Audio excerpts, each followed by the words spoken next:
Stand up! New York Giant fans. 2 more weeks of hell there, dog. Tomorrow, and then we got a game to finish off the season, and then we get to actually really dive into what a lot of Giants fans are waiting for, and that's off-season talk, which I'm sure we'll talk about in this stream, being that this game doesn't mean a whole lot, man. But I hope you had a happy New Year's. I hope everybody in the chat had a happy New Year's. And what's going on, Baddog? Yeah, I'm with you, man. It's been a year from hell. It has been emotionally draining, as usually all seasons are. But this one, for some reason, seemed like it hit a little bit harder this year. I hope you also had a happy New Year. I did. I didn't do anything, which is always good at my age, to just sit at home and do nothing. So you look forward to in your middle 40s. But yeah, I hope everybody had a happy and safe New Year's, and hopefully 2022 is much better than 2021 was. That's all we can ever ask. Fresh start, fresh year, and nothing but health, happiness, prosperity. New Year's here, baby. Let's go. Absolutely. And let's just say hello to a couple. Mike sounds bad. Okay. I'll get working on the mic. I apologize. I don't know if I'm assuming it's my mic.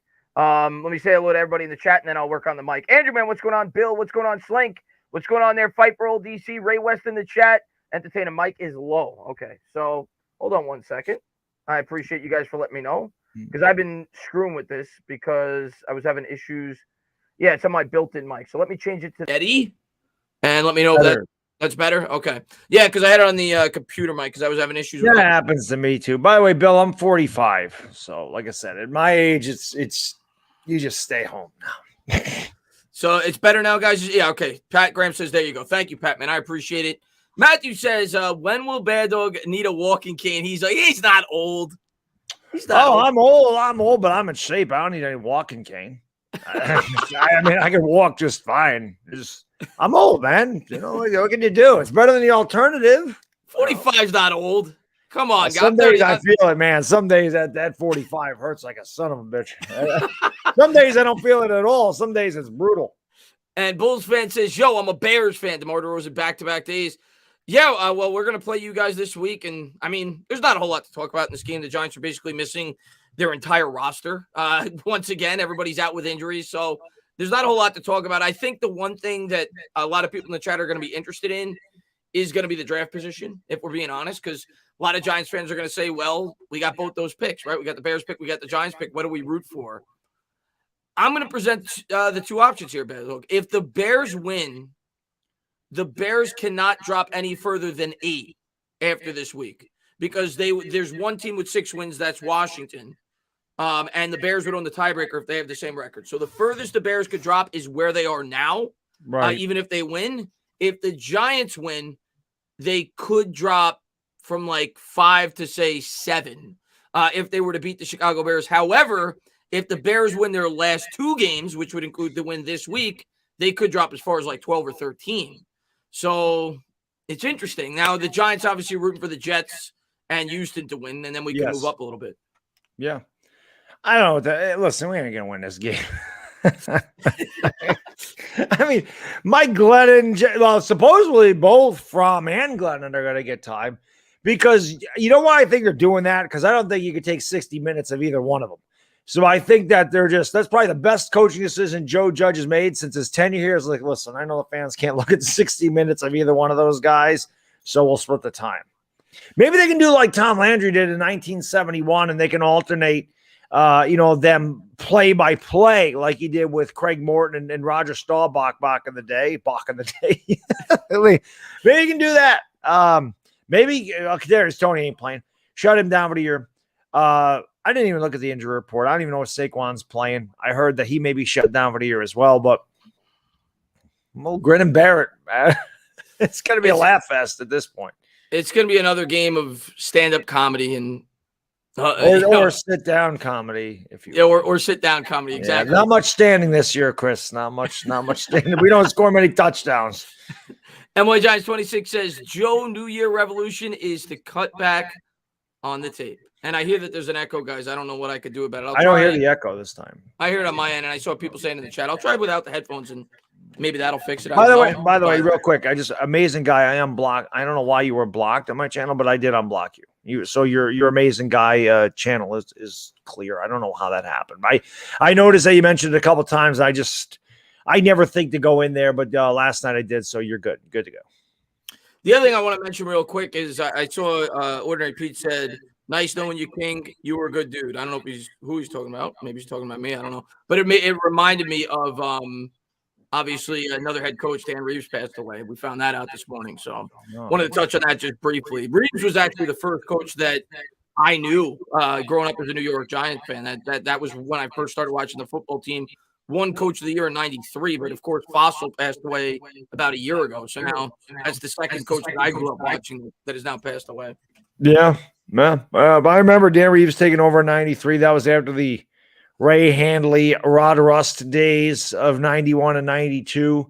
And, the Ray Handley thing was obviously a weird situation because Parcells was supposed to be the coach, and he had a heart attack, and Belichick was already gone, and they just they had no choice.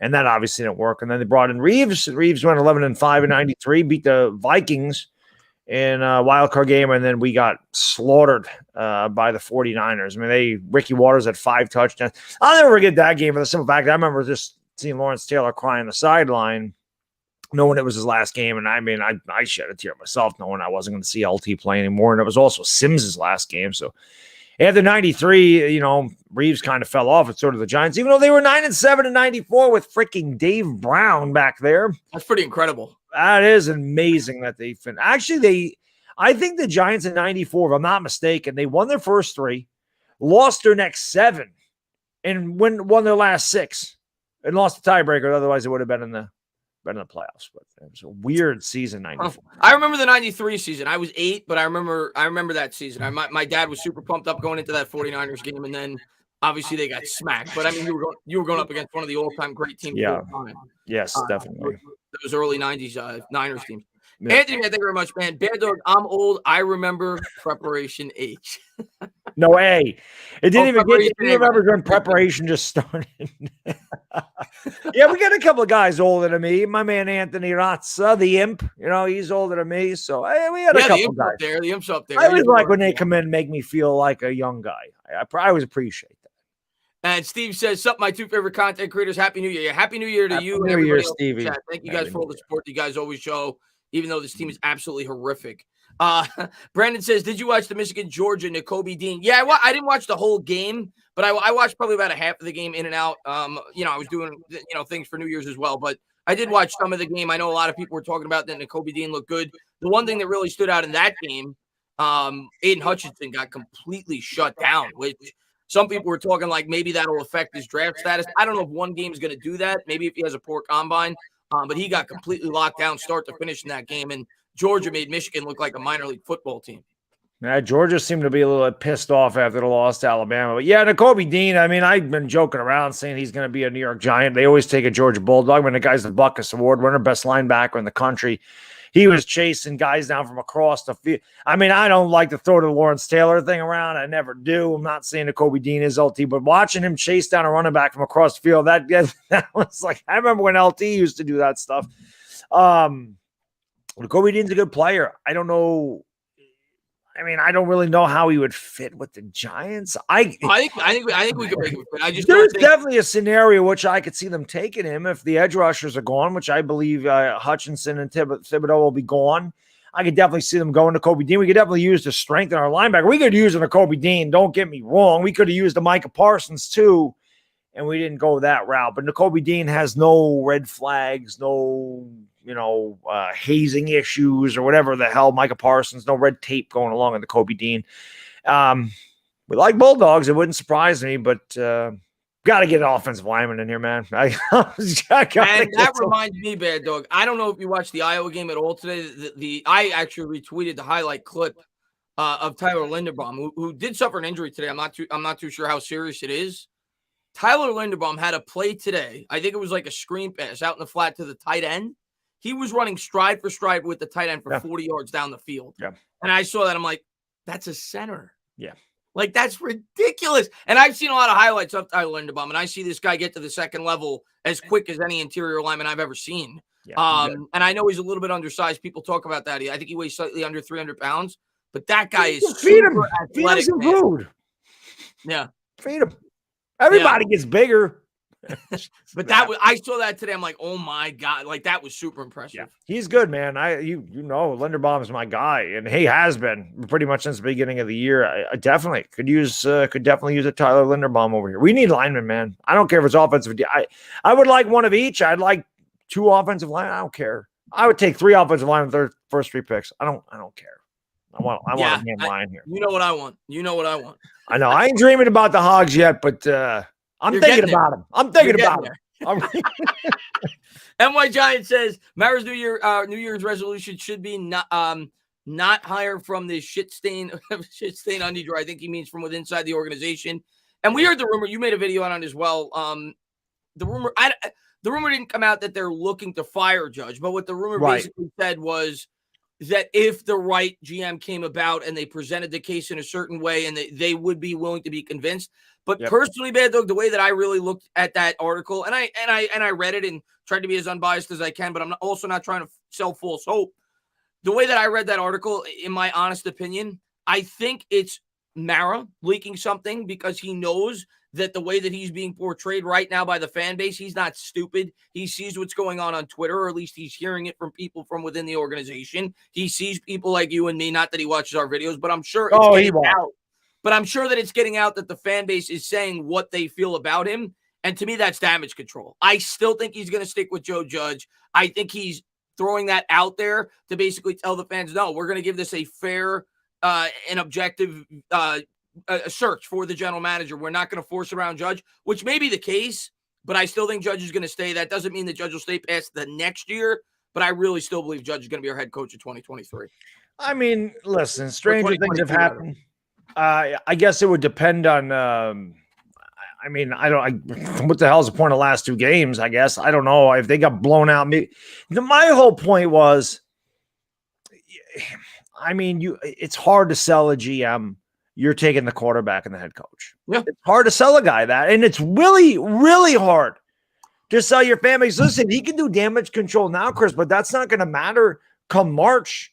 Or come February when Joe Judge is still the head coach here. It's then. Listen, I think it's a bad situation. It is a bad situation. And the only thing I can hope is that he's doing damage control by saying that Judge is probably coming back. I'm hoping that's damage control, and he's not trying to just get through this season, and then maybe he is going to fire him. Because why hasn't he just come out and said, hey, he's the head coach next year? He hasn't come out and said that. So why hasn't he come out and just said, hey, we're sticking with Joe Judge. You can be the coach in 2022. We haven't heard any confirmation that that's a fact. I know I'm clinging on to false hope here, but I just think Mara's going to have a very difficult time selling the fan base that 2022 is going to be any different. I'm already looking at 2022 saying it's a throwaway year. You promote Abrams. Don't bring in a new GM.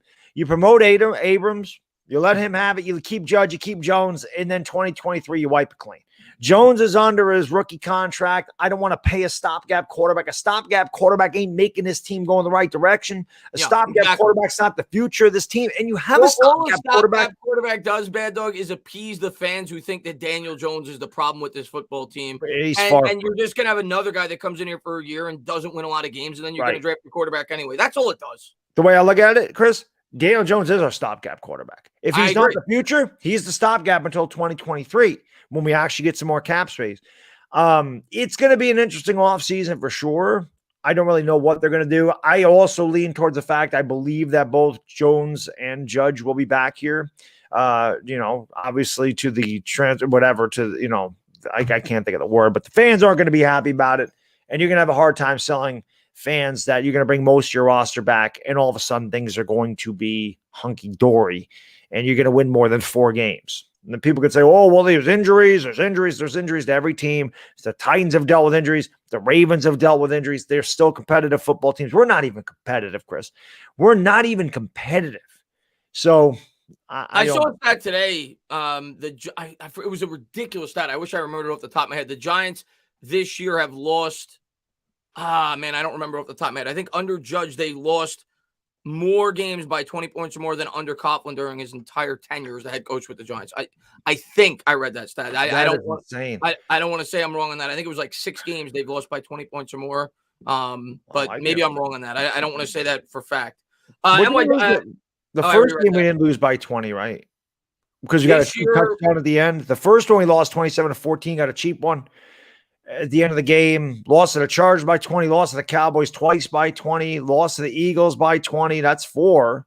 We lost to the 49ers. I think it's since Judge has been here. I don't think it's just this year. No, I'm saying we lost to the 49ers by more than 20 last year. Yeah.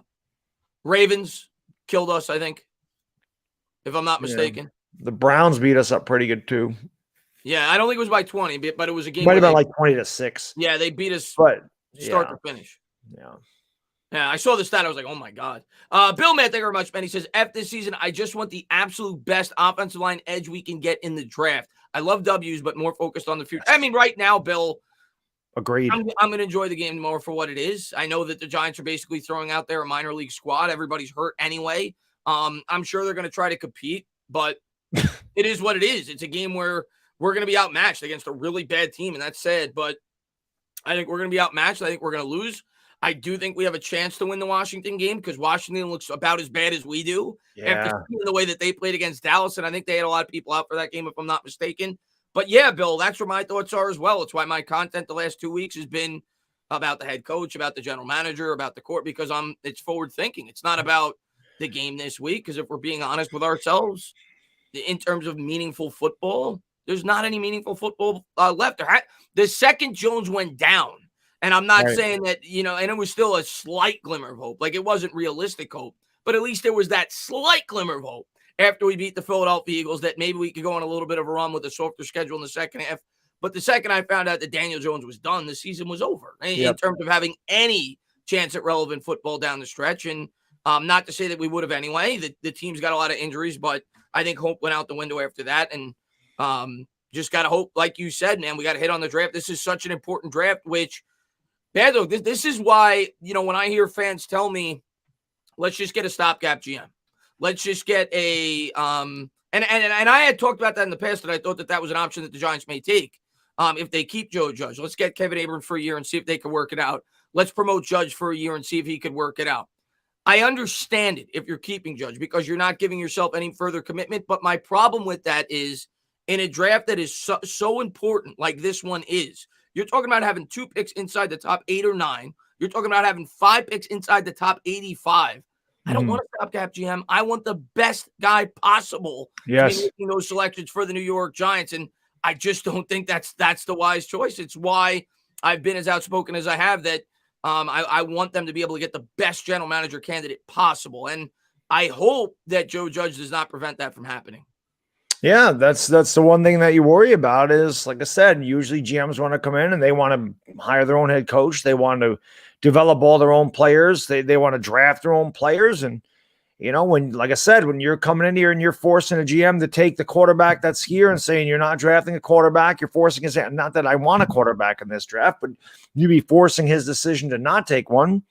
And you're also not giving him free reign on who he wants to coach the football team. So, again, now I'm not a Joe Judge guy, but I also don't think it was right that Joe Judge was forced Jason Garrett. I think that Joe Judge should have had the ability to pick his own coordinators because if the coordinators and the coach don't have good chemistry, they're not getting along. It's obviously the product's going to suffer. I think that's part of the problem as well. I don't know how well Judge got along with these guys.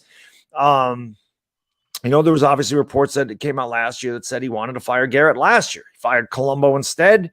I don't really know what the hell the deal is, but things got to change, man. They got to change, and you're going to be hard-pressed to get the best qualified GM if you're forcing him, the quarterback, and the head coach. If you're forcing his hand, if you're limiting his ability to make his own moves, a guy's going to say, why do I want to take this job then? If you're telling me what I can and can't do, why do I want this? Why won't I go look elsewhere where I do have the ability to build my own team? So we'll see. It'll be interesting for sure. And I think that's the worry. I think that's the worry. And I hope that won't be the case. And I do think there are instances, like I've talked about in my videos, where it can be successful. I think most Jet fans would tell you they like the job Joe Douglas is doing. He was brought in there to pair up with Adam Gase because they had a prior relationship. But I'm just not about limiting my hiring candidates. And I just, and there was an article that came out today. I didn't make a video on it, but there was an article today by the New York Post that basically said that Joe Judge has not been dealt a fair hand. and that he should come back for a third year. And I think there is some relevancy to what they said, but to what I say to that is it's not about being fair anymore for the New York Giants, in my opinion. It's about doing what's right, and not everything in life is fair. Daniel Jones, it was not fair. Do you think Daniel Jones thinks it's fair that Mac Jones got to go to New England and he got to go to the New York Giants? He got dealt a bad hand. Joe Judge got dealt a bad hand, but Joe Judge took this job.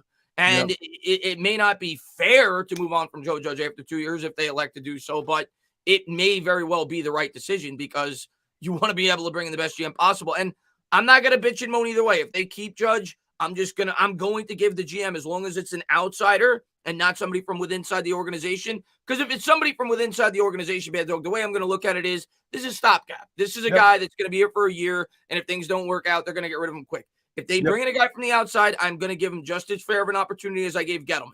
I'm not going to judge him after 1 year. I'm going to give him some time to see his plan play out. I just hope that by us keeping Judge, if we do, it does not handicap us in terms of bringing in the best possible decision maker, which I clearly feel that it could. Yeah, I agree. Like I said, it'll be an interesting offseason for sure. There's going to be some moves made. We know Gettleman won't be back here, and it just sucks that it seems every year here for the last few years. Although last year turned out to be better, we did play a meaningful game, the last game of the season, by default. But the way that season started out last year, we also started talking about the offseason in October. This year, obviously, this division is not what it was last year. Dallas is a very good team. Philadelphia might get in the playoffs.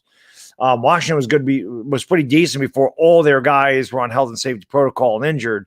So it just sucks. Seems like October we're talking about this all the time. And this year, obviously, there's going to be changes made, but we really don't have anything to look forward to. But the draft, we have hopefully have two top 10 picks this year, and we can't miss on either one of them. We're missing on a lot of our first round picks, man. It's why they're not going forward. You can't miss on Saquon Barkley. Can't miss on Daniel Jones. Now Kadarius Toney's had a weird season. I thought it was a weird pick. I'm not ready to say that the guy's a bust. I just thought taking a wide receiver was strange after you paid $72 million for one, but we'll see what they do. But we have finally have to hit on first round picks that are absolute difference makers from day one. That is what a top 10 pick is supposed to be. It's supposed to make an impact from day one. Hopefully they do that this year.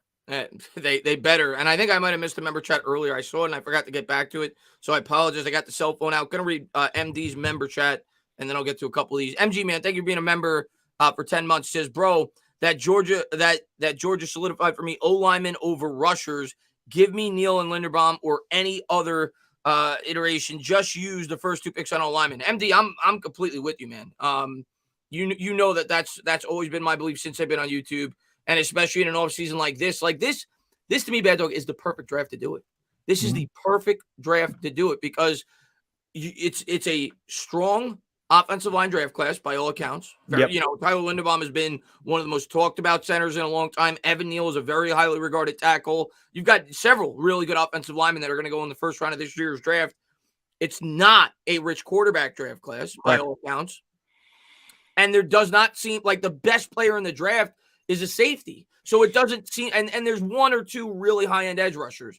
But if there was ever a draft, unless one of those two guys get to us, where you're going to double down on the offensive line, I think it's this one. And it's perfect timing if they do it based off how poor the offensive line is. So if they were ever going to do it, I think this would be the draft that they would. And maybe they don't take, two linemen with their first two. Maybe they take one in the second. But I do think they're going to focus on that line early and often. And I don't think just two picks, by the way. We've got like 10 or 11 picks. I think Giants going to take at least 3, if not 4 linemen in this draft, but I think they take 2 early. Well, listen, I mean, how much did Dallas's big problem last year was their defense. They could score a lot of points, but the defense was awful. What did they do this year? Their first, 4 rounds? They took all defensive. I don't think they took an offensive player to the 5th or 6th round last year. They might not even taken an offensive player. I think they did, not a lineman, but like an offensive player. Yeah, maybe they did. I can't even remember. It took them a long time to get there. They just addressed their biggest weakness. They had the line, they have the running back, they have the receivers, they have the quarterback. They're like, we have to address the defensive side of the ball. They went out, they got the best defensive player in the draft, Micah Parsons, and they went and got Kelvin Joseph, and then they continue to draft defensive players. We got Jabril Cox too, who I like. Right. So that's what I think the Giants have to do is really focus on this offensive line, because if Daniel Jones ain't the future, you want to have that line set up for whoever the hell the future quarterback is. And hey, if the offensive line is really good next year and Daniel Jones balls out, then you can consider giving him then you could consider giving him a second contract if that was really the problem, was just the offensive line. So I want to exhaust all excuses, because that's the last one left for him. Oh, it's Garrett. Oh, it's this. Oh, it's that. Well, now it's just the offensive line because everything else is gone. Yep. And of course, we don't even know what the hell his neck injury is either. I think he'll be fine for next year, but I think he'll be okay. But even if he is, that's clearly a concern going forward with all the time that he's missed. Long term. Yuri, man, thank you very much, man. Number 69 of the Bulldogs, that Pancake Hutchinson just raised his draft stock, but he's projected as a guard, but plays. Somebody said, I forgot his name off the top of my head. I can't remember off the top of my head, but yeah, he had a ridiculous game against Hutchinson, and everybody was saying that he definitely raised his draft stock. I don't see him going where we're picking though in the first round. Could be a guy we take later in the draft, however, but I don't think he'll be one of the the guys that are going to go where we're picking in the first round. Jeff, man, thank you very much, man. 2022 has to be the year we hit on our draft picks. I mean, that's every year. You always want to hit on your draft picks. To be fair, at least so far, it's always like I'm cautious, because I think as fans, a lot of times we will jump the gun and say that we hit on our draft picks before we really should. The 2018 draft class, we were all saying how great that draft class was, myself included. After a year, we were all very excited about it. You got to give it a little bit more time. But what I will say, 2020 right now looks like a good draft. I mean, Andrew Thomas, McKinney, Darnay Holmes has played relatively well for where we got him in the fourth round. Parrott, not so much. But some guys that we hit on, I like Aaron Robinson this year in the third round. He showed some glimpses. Obviously, our first two picks. Ojulari, he's been pretty good. Tony. So, the last 2 years we've drafted relatively well. The problem is we're still weak where it matters most, and the that's trenches, and that's the quarterback. Yep. And let's see what we got. Simon, thank you very much, man, and the edge rusher. Simon says, better than my New Year's Eve. Sat in my room myself. Oh man, sorry to hear that, man. I hope you're feeling better, buddy. Simon, I know a lot of people got that now. I talked about this. I forgot what stream I was talking about it, but I was talking about how, obviously, like I said, I'm older now, so I don't go out and if I wasn't streaming last night, I would have been in bed at 10:30. I don't even wait for the freaking stupid ball to drop. I just go to sleep, but I don't. But I was talking about how I remember like the millennium. I remember how big of a deal that was when 2000 hit. And I had pneumonia. And I said, of course, if I had pneumonia nowadays, they would call it something else. But I did. I had freaking pneumonia. I slept most of the day, and then I woke up just to kind of see if anything happened. Oh, all the power is going to go out. I remember that too. But I was like, I was out of it for like a week. That was rough. So I'll never forget the turn of the millennium, because I was sick as a dog that night. That was rough. But I was 14 that year. I remember I went to a bowling alley actually with my family for New Year's Eve, and I remember we were all not worried, but looking, like you said, to see if all the power was going to go out, because everybody said when everything went to zero. Yep, we videotaped. They had like one of those little held-hand camcorders back, because you don't have videos, you didn't have cameras on your phone in 2000s. Right. The little handheld. Little handheld. World. NYG Jeffy says, Chris, New Year's resolution, hogs. That's always my New Year's resolution. Yes. And Jeffy says, when John Mara changed, the New York Giants will change. Yeah, I mean, that's most bad organizations, right? The owner's usually going to be the main culprit. We've said that for years as Knicks fans with James Dolan. I'm not going to put it all on Mara, but I'm not going to say all of it's on him. The coaches still got to perform. The GM still got to draft properly. But I do think he's put these coaches and GMs in less than ideal circumstances. And that's always been our opinion regarding Gettleman and regarding Judge. I do think that he has not done things the right way over the last 10 or so years. And, all we can do is hope as fans that it gets better. He's not leaving. I'll tell you that right now. He's not leaving. Well, you can do all the protests you want. You can make all the videos you want. You could slam him all you want on Twitter. He's not leaving. He's not going to sell the team anytime soon. The only way he'd ever sell the team is if something like what happened to the Wilpons, the Bernie Madoff thing, and they were forced to sell it because, for financial purposes. But I don't see it ever happening, and he'll probably pass it on to his kids. So got to hope that he learns and becomes a better owner. Yeah, something's got to change. Something's got to give, for sure. And Fix the O-line, man. What's going on, buddy? He says, both dead wrong. A great GM will take the job as long as he knows he can fire Judge and move on from Jones after 1 year. You might be right. No, I'm not saying that. Very well may be the case, Fix the O-line. I'll say that I still think you're potentially limiting some candidates, but I do think you could find a good GM. I'll get on board with that. I do think you could find a good GM if he knows if things are not working out that he can move on from Joe Judge after 1 year. But my question is, here's what I'm going to say. If they bring Judge back, I don't think they're going to do what we want them to do. Judge is going to be coaching to try to save his job. He's not going to be coaching to think long for the future, even though he says he is. Yeah. Even though he has said, "Oh, we're building." But he said that for 2 years. What have you been building? If you start knocking things down, what have you been building? Well, that's what I'm saying, though. So if he's saying that and he's talking about the future, then he should be drafting for the future this year as well, right? Yeah, and I think they will. I do think that they'll draft offensive linemen this year. At least I hope. But I agree with that, though. I do think you could find, hopefully, a good GM with Joe Judge still as the head coach. You may not get the pick of the litter, but I do still think you can get a good guy in here as long as he feels if things are not working, he could pivot from Joe Judge quickly. I'll say that, especially if you pay the guy. I'm like you. I don't think we were saying that you couldn't get a good GM. I just don't think, like you just said, you're going to get the best or the pick of the litter. I think a new GM will want to come in and just have free reign. But yeah, I guess if he does have free reign after a year or even in the middle of the year, if they say, okay, this team is bad again, we're in the same situation. Say we start out 2-7, 2-8, and they could say, okay, this is it. I'm going to get rid of Joe Judge. If that is the case, fix the O-line where John Mara brings in a GM and says, listen, we want to keep Joe Judge the beginning of the year. But if things start to take a turn, if they start to go bad, you will have the ability to get rid of him. You can fire him in the middle of the year. You can fire him whenever you feel this isn't working. If that's the case, then yeah, I think that you could get a better GM. I just don't know what John Mara is going to tell this guy as far as Joe Judge's future goes. And you may be able to get a better coach if you wait a year too, because the way that you could look at it, and I'm trying to think optimistically, but the way that you could look at it is if you wait a year, say you take 2 linemen this year, that now you have the ability to bring in a guy that in a rich quarterback draft class or a much stronger quarterback draft class and say, okay, we're going to draft this guy. Do you want to come and coach this football team? So right. Who knows how it'll all play out? I don't want to go into the process and say it's a complete failure. Let's see who they pick as the GM first. Let me hear the guy's plan, and we'll take it a step at a time. I'm not trying to be ultra negative. I am going to try to give the guy a fair opportunity. I just hope that they don't hire a guy like Kevin Abrams, which I don't think they're going to do.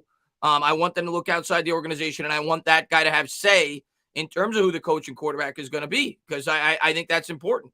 Yeah. Listen, you and I gave Gettleman a long leash, a lot longer than a lot of people. Yeah. We're trying to be fair with Dave Gettleman. I think that last year I was kind of like, okay, I was like you. I was like, if they fire Gettleman at the end of last year, I'm okay with it. If they bring him back, I'm okay with it. But this year, there's no doubt the guy failed. So it's a done deal. But now I'm like you. I'm not going to get on a new GM after 1 year. How the hell did he not fix this mess that he took over? You got to give him a couple years, which sucks because it means we're starting over again. But you got to hope that this time, whoever the hell the GM is, that they do hit on the draft picks and that the moves that they make end up panning out for us. So they did not pan out for Dave Gettleman. Yeah, that's all you can.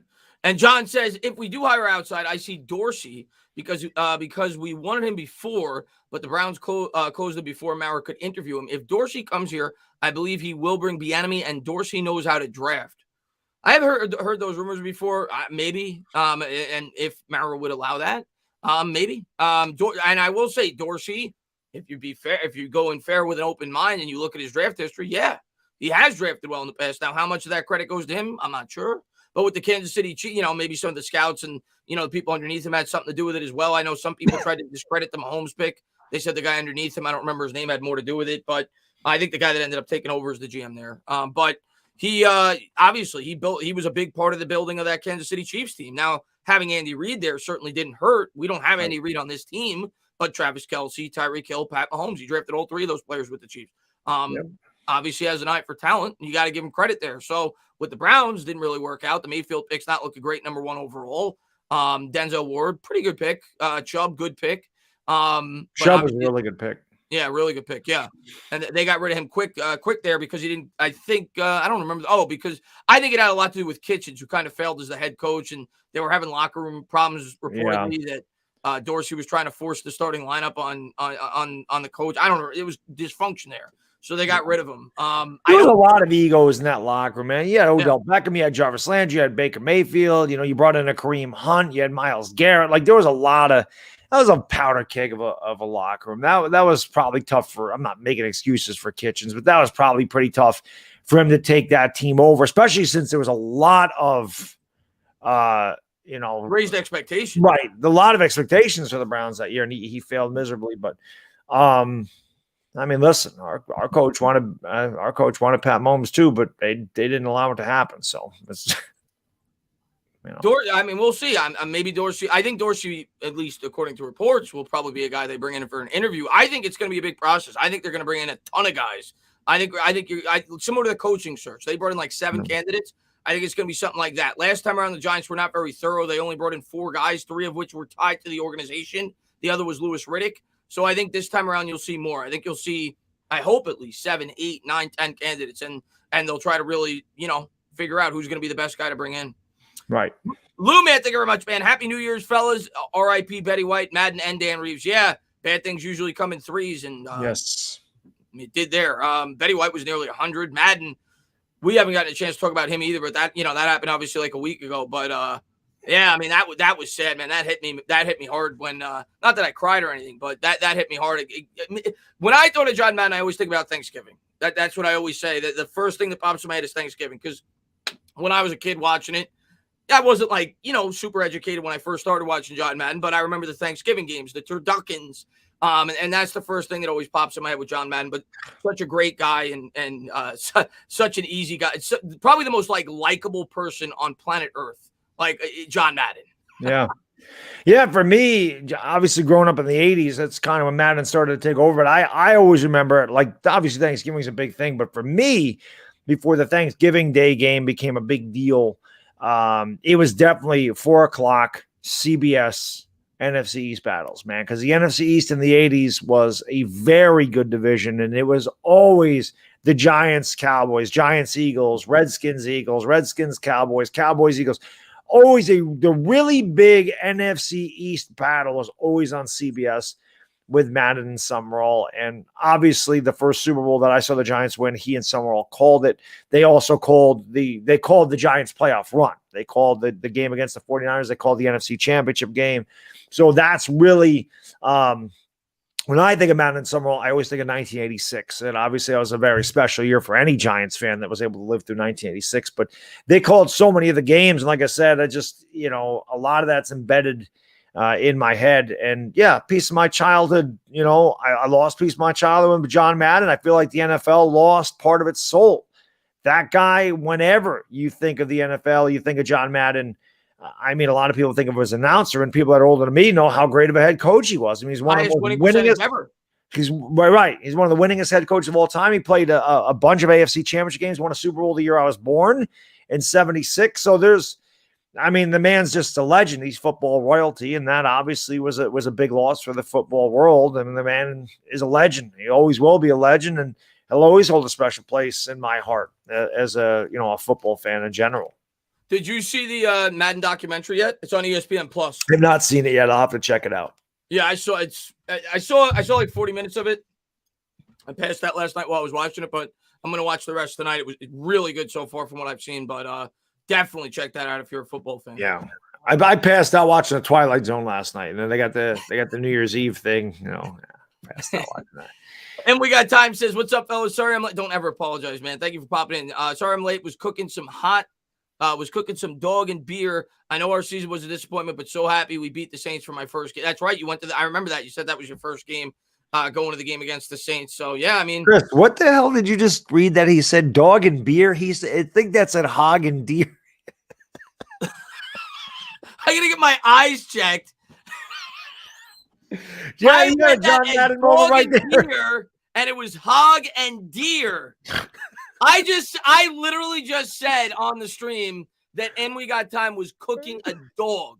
Now, when I said that, Baddog, to be fair, I was thinking a hot dog, but I read it as a dog and a beer. He was cooking a hog and a deer. Hogs are great. I've had hogs a couple of times. Deer's a little gamey for me, but that's pretty good. I like that. That was pretty good. I misread that, so sorry about that. And We Got Time. And hopefully you enjoy the dog and beer. I had to make sure I saw correctly after that. Now, so.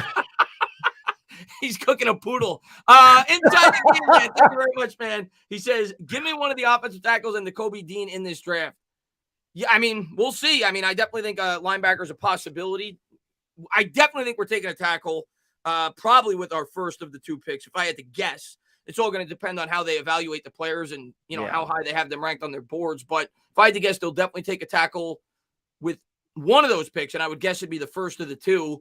And then after that, I think this is the way I look at it right now. If I was doing a mock draft today, and I don't know where the Giants are going to be picking, I think the first pick is going to be offensive tackle. I think the second pick is going to be best player available. I think it could be Hamilton. I think it could be anybody. Whoever's the best player available, regardless of position on their board, that is where I'm leaning that they will do with that second pick. I don't think they'll just take a second lineman to take a second lineman. I think they'll take the best player on their board with the second pick. Yeah, I agree. And that very easily could be Kobe Dean at that juncture in the draft. That very well could be him. I think Stingley's going to go earlier.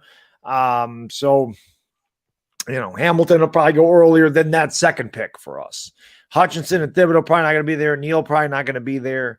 I hope Evan Neal falls to us at 5 or 6, but I don't know. I really have a feeling he's going to Jacksonville. But we'll see. Yeah, Jacksonville could go to the Jets. Well, the Jets hopefully overtake us. Yeah, that'd be nice. And Abe, thank you very much. Skinner had a nice rant about Chris Mara. Check it out. Better outcome for the draft, win or lose tomorrow. I love Bobby, so I'll definitely check that out. I might have saw it on Twitter. I think he posted it on Twitter. I'm trying to think. I know I saw him do some kind of rant. Yes, I did. It was actually very good now that I'm thinking about it. He talked about how basically they're bullshitting us with the article that came out about Chris Mara and that Chris Mara has no responsibility. And then he basically said, so why is he still on the team? It was actually a very good rant. I did see it. I'll be honest. I took a kind of a week off of social media, which was nice. That's right, outside of streaming the games, but I was on Instagram for like a couple of seconds, Twitter maybe a couple times, but I just kind of spent time with the family this week. I had a week off, so it was nice. I dread going back to work on Monday, but it was nice having a week off. It's nice. I'll do it again in February for the hell of it. I did. I took like a month and a half off social media during the dead time this past year, Twitter, YouTube, everything. I was like, I'm just going to take a break, I'm going to clear my head, and then get ready for the season. Like in the late May, it was nice to just get away from social media. Yeah. And then the second part of your question, he says, what is the better outcome for the draft, win or lose tomorrow? Here's what I'll say, Abe. If I knew for a fact that the Jets or Houston are going to win one of their last 2 games, it's a no-doubter in terms of strictly the draft. I'm not telling you how to root for your team. It is better for the Giants to lose tomorrow. If I knew that one of those 2 teams were going to win one of their last 2 games. However, if they win both of their last 2 games, both of their last 2 games, which they very well may when you look at their schedules. I mean, the Jets are playing, I think, Tampa Bay and Buffalo, and Houston's playing San Francisco and Tennessee. So if I knew that they were going to lose both of their last 2 games, if the Bears lose, it assures us for sure, I did the math today, that the worst we could be picking is 9th with both of those 2 picks. And that's only if the Giants win their last game against Washington and they were to beat Chicago. So basically the way I look at it, Abe, is the Giants winning assures you a better floor. You're not going to fall any lower than 9th in terms of the draft order. If the Giants lose, though, it gives you a higher ceiling. You could get as high as 4 or 3 if you get some help with those other 2 teams, and you keep your highest pick higher at 5, no matter what. So I guess the question is, would you rather have 5 and 11 or 12, which could be worst case scenario with the Bears pick, or would you rather have like 7 and 8? I think that's what it boils down to. So that's the way I look at it going in. But the Giants losing still gives you the higher ceiling, but better floor if the Giants win. I don't know. I'm just gonna watch a football game. Right, we're gonna laugh tomorrow. we're gonna get the good chuckle out of the Giants tomorrow. I'm just gonna watch a football game tomorrow, and we'll see where the picks fall. Yepers. Definitely confusing tomorrow, though. Bill, man, thank you so much, man. He says, let's face it, after a decade of losing multiple GMs, head coaches, the real issue must be the Mara brothers meddling. Unfortunately, that's unfixable. Scary thought, boys. Yeah. That's definitely the primary reason. And now it can work if you get the right guys in here. But Mara's got to step aside, and he's got the last GM search was an embarrassment. It just was. It was before I was on YouTube. They brought in 4 guys. 3 of them were from within the organization. Yep. And they only hired Gettleman because of his ties to Eli. I'm going to ease off on Mara a little bit. I'm going to be fair to Mara if he does conduct a real GM search and they hire a guy that I feel is a good candidate to take over this job for the New York Giants. Do I expect the best? No. Like we've talked about throughout this stream, even if it was crystal clear and Joe Judge was not here, I still don't think we would get the best of the best. I think some of these guys that, the Dodds of the world, everybody talks about Ed Dodds. And Borgonzi. Those guys are in great, cushy situations. They're with the Colts. They're with the Chiefs. They're probably waiting to get an opportunity with that team, or if not, waiting to get a really good situation. And they probably don't view the Giants right now as a really good situation. So I'm not expecting the cream of the crop, but if they do a thorough search and they bring in a good candidate, I'm going to lay off Mara. I'm going to say, okay, I'm going to give this, see how this GM does, see how they operate. And I'll lay off Mara a little bit, but I want to see him bring in an outsider. I don't want to see him bring in somebody from inside the organization. I don't want to see Mara have a joke of a GM search like he had last time around. Yeah. Unfortunately, John Mara's been a joke. And, so is his franchise. So, yeah, got to think outside the box this time. There's no doubt about it. Got to do something different. Yeah. I'm going to be fair. I'm going to be as fair as I can. I'm going to give them an opportunity to do what I think is a good GM search. But if they don't, I will rip into Mara. I don't like doing that. I don't like being constantly negative. But right now, as a Giants fan, you have to be. There's nothing to be positive about. Yeah. And as a fan, the reason I've made some of the videos I've made as of late is because I don't want them to go down the same path they did last time. And I want to get my opinion out there and be crystal clear. That is not what I want. I want them to think outside. I don't want them to hire Kevin Abrams. I don't want guys with ties to this organization. They have to bring in somebody qualified. Yep. Giants fan, man, thank you very much, man. Cowboys will fall flat. Haven't beaten a real good playoff team. Diggs has allowed the most receiving yards in the NFL and only has 3 interceptions from good quarterbacks. Diggs has, 11 picks? But part of it is because they throw to him all the time because he's not the best in coverage. I think he's got a 59 PFF grade. Not that everybody looks at that. He's given up a lot of touchdowns, though. Diggs aside, though, I look at the Cowboys playoff bracket right now, and if they stay where they are right now, they're the 2 seed. They're probably going to play the Eagles, and I think they'd win that. I think they'd win the opening round game, and then you're looking at more than likely, unless there's an upset, which would be, say, the 49ers upsetting the 3 seed, which maybe Tampa. But if that doesn't happen, you're looking at Dallas versus Tampa or Dallas versus the Rams in the second round, and I'd probably have Tampa or the Rams beating Dallas if I had to pick right now. But it would be a good game. I'm not writing off Dallas, especially because it would be in Dallas. The one team for sure, and the only reason I don't say the Bucs are for sure is just because they seem to be banged up right now. And it's not because I think Green Bay is the best team. I don't. In the NFC, I actually think the Rams are better, and a healthy Bucs team is better. And Green Bay's kind of been sluggish down the stretch. But I do think Aaron Rodgers would pick apart that Dallas Cowboys defense. It's young. It's inexperienced. Brady too. Brady. Yeah, if like I said, if Tampa's healthy, because Godwin's out for the year now, they've had some injuries, but Brady still, like you said, just his mental state alone would definitely. I think the Bucs and the Packers are going to meet again. I really do. I think they're going to be in the NFC Championship again, and I really think both those quarterbacks, like you said, would just pick apart that defense. I agree with Diggs. There's a reason that Diggs there's a reason any cornerback gets 11 interceptions in a season, and it's because quarterbacks are not scared of them. Guys that don't get the opportunity for interceptions are because they're lockdown corners. It's obviously he's given, like you said, he's given up the most passing yards in the NFL because he can be beaten. He's a gambler. They were talking about Everson Walls, how he tied up he tied Everson Wall's Cowboy record with 11 picks. Everson Walls had 11 picks in 1981. He had a really good season. And what happened at the very end of 1981? He got burnt by Dwight Clark to send the 49ers into the Super Bowl. So he's an all or nothing player. Obviously, you're gambling when you throw that way. He could definitely pick you off. And he could definitely give up a big play. So quarterbacks will test him. And I think, like you said, the better quarterbacks will have a better opportunity to tear him up. He's not picking off a pass from Mike Glennon that's 3 yards underthrown in the end zone. Yeah, I just think, and it's no disrespect to the Cowboys defense. They have a lot of good young, obviously, Micah Parsons. They have a lot of very good young players on that defense that should only get better over time. But how inexperienced they are, if they go up against a really, really experienced, smart quarterback, I do think they will get exposed in the playoffs. That's at least the way I feel. But I definitely see Dallas beating the Eagles. And if they play the Rams, I would give them a pretty good chance to win that game as well. Well, they beat the Rams this year, didn't they? I think they did. And they lost to Tampa by only a couple. They missed like 3 opening night. Yeah, opening night. They turned it over 4 times.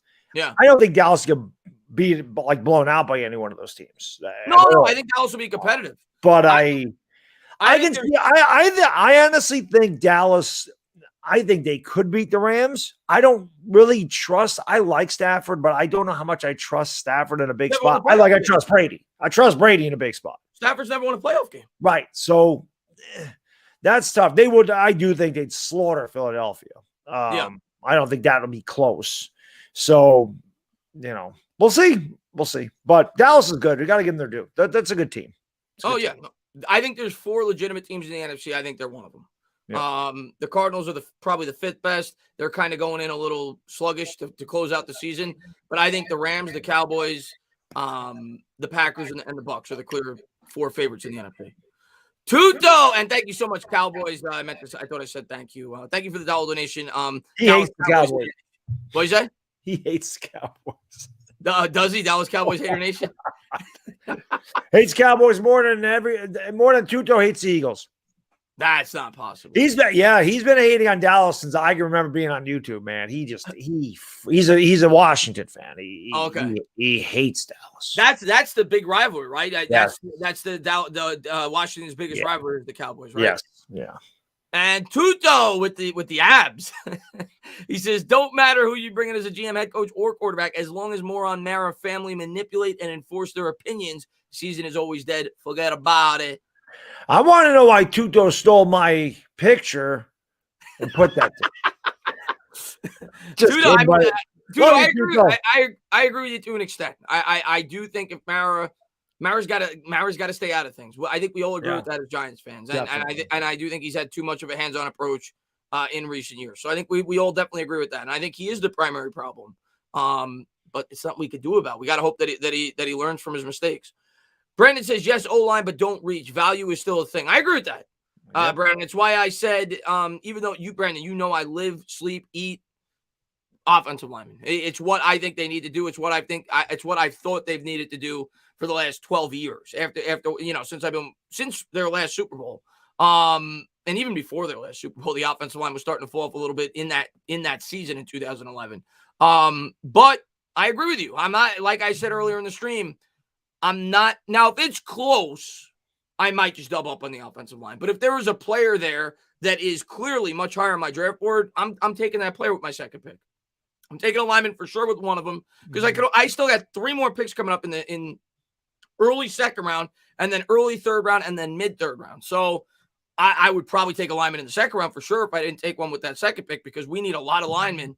But I'm with you. I'm not just taking a second lineman if there's a clear slam dunk pick there. Yeah, agreed. That falls that's way higher on my draft board. I agree with you on that. Let's see what we got here. That guy Jose says, do you think we could have a Dallas type year next year if we could turn around our offensive and defensive stays consistent, and should Fromm just start? I'll start with Fromm. Let's start with Fromm, Baddog, and then we'll get into the second part of that question. I honestly don't care who starts. They're both horrible. If you want a good laugh, Fromm should start. That was pretty bad. They're both bad. And like I said, from what I understand, at least the articles I'm reading, and that doesn't mean anything, it said that both quarterbacks are going to get time. So to me, it doesn't matter. I think we both knew we were just kind of holding on to hope like a lot of the fan base was going into that game. Then Fromm was trash. And I think we got an opportunity to see that last week. The guy threw for like 25 yards on 17 attempts. Yeah, like, it was pretty bad. He threw a bunch of – and, yes, the offensive line was bad, but you saw the lack of arm talent. God, it wasn't even – I mean, it wasn't close. He's bad. I don't know if I've ever seen a quarterback overthrow a screen pass by 4 yards. That was impressive. So that my answer to you, Jose, is I honestly don't care. I don't think either one of them is going to be the future backup of this football team. And that's what I was trying to evaluate Fromm to be last week. I knew he was never going to be the starter here long term. I was hoping he could look good, and maybe I'd be like, all right, let me see 2 more weeks to see if I could have confidence in this guy as a backup. I doubt that'll be the case. I don't really see the benefit. I mean, it doesn't matter to me if they start Fromm or Glenn, and they're both really bad. As far as the first question, do you think we could have a Dallas-type year next year if we could turn around our offensive and defense stays consistent? My answer is going to be no. My answer is going to be no, and I hate saying that, but I'm trying to be as realistic as I possibly can. Even if we draft 2 offensive linemen in the first round, which I think is our biggest weakness right now, and I do think a stronger offensive line improves the defense, like we talk about all the time, because the better time of possession, it keeps your defense off the field, it keeps them fresh. Better field position as well if you're able to extend drives and pin them deep. We need a better punter. But what I will say, even if they did that, I wouldn't expect the 2 offensive linemen to just click like that. I think it would take time for them to grow as a unit, and I really wouldn't expect them to really fully hit their stride until the 2023 season, to be completely honest with you, from an offensive as a whole with an offensive line. Obviously, I would hope that wouldn't be the case, and they'd be great right out of the gate. But even if they were, I still don't think we match up with Dallas. We have a ton of injury-prone players. You'd be banking on all these guys to stay healthy next year. Saquon Barkley, Kadarius Toney, Kenny Golladay, Daniel Jones. We have a ton of injury-prone players. I think you'd be asking a lot, and our defense is okay. But we don't have difference makers like Micah Parsons either on our defense. So, no, I think we're at least 2, if not 3 years away, if I'm being as honest as I possibly can be, from being, and that's if we draft properly and build this team properly, from being on the level of a Dallas Cowboys football team. Yeah, I can't see it happening either. I just don't think there's enough offensive talent, even if you do get some offensive linemen. I mean, is Daniel Jones as good as Dak Prescott? Our wide receiving core certainly isn't. Michael Gallup, Amari Cooper, and CeeDee Lamb. We don't have a combination running back of Tony Pollard and Ezekiel Elliott. And we also don't have Kellen Moore calling our plays. We don't even know who's going to be calling the plays for Daniel Jones next year. So he could be learning another system in his 4th year. I just think the offense is way too many holes. And again, our defense, like Chris just said, we don't have a difference maker. We have a lot of bend. We play bend but don't break. We're really not aggressive on defense a lot of times. We really don't make things happen. Things can happen. But we've given up a lot of long drives, give a lot of 3rd down conversions because, again, we really don't have the pass rush. We really don't have that aggression factor on defense. Dallas's offense is always extremely talented. They were already in place, and they have had, a few years to, get it together. They've had years to gel together, whereas the Giants really didn't. And even this year, man, like Chris said, we've had so many guys in and out with injuries. They really haven't had a chance to gel. And I don't think 2 rookie linemen could come in here and turn the whole thing around offensively. I just hope we get better. It'd be nice to see some improvement. I think that's all we've been asking for of offense here the last few years is just get better, and they haven't.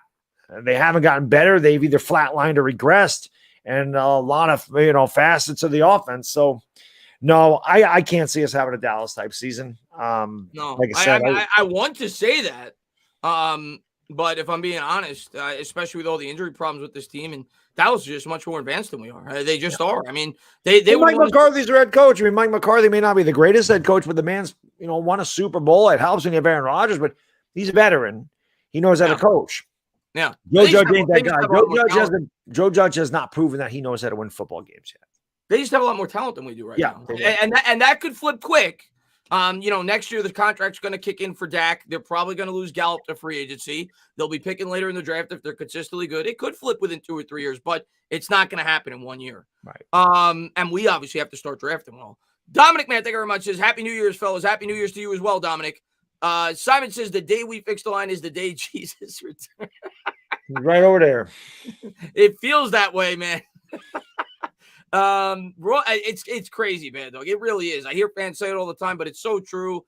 And I know that there's factors. It's that, having a great offensive coordinator and a great quarterback definitely assists an offensive line. So people say, oh, how did the Chiefs do it in 1 year? Well, that Pat Mahomes and Andy Reid have something to do with that. Right. But when you look around the league and you look how teams are able to rebuild their offensive line within even reasonably 2 or 3 years, and we haven't been able to do it over the last decade. The Chiefs did it last year.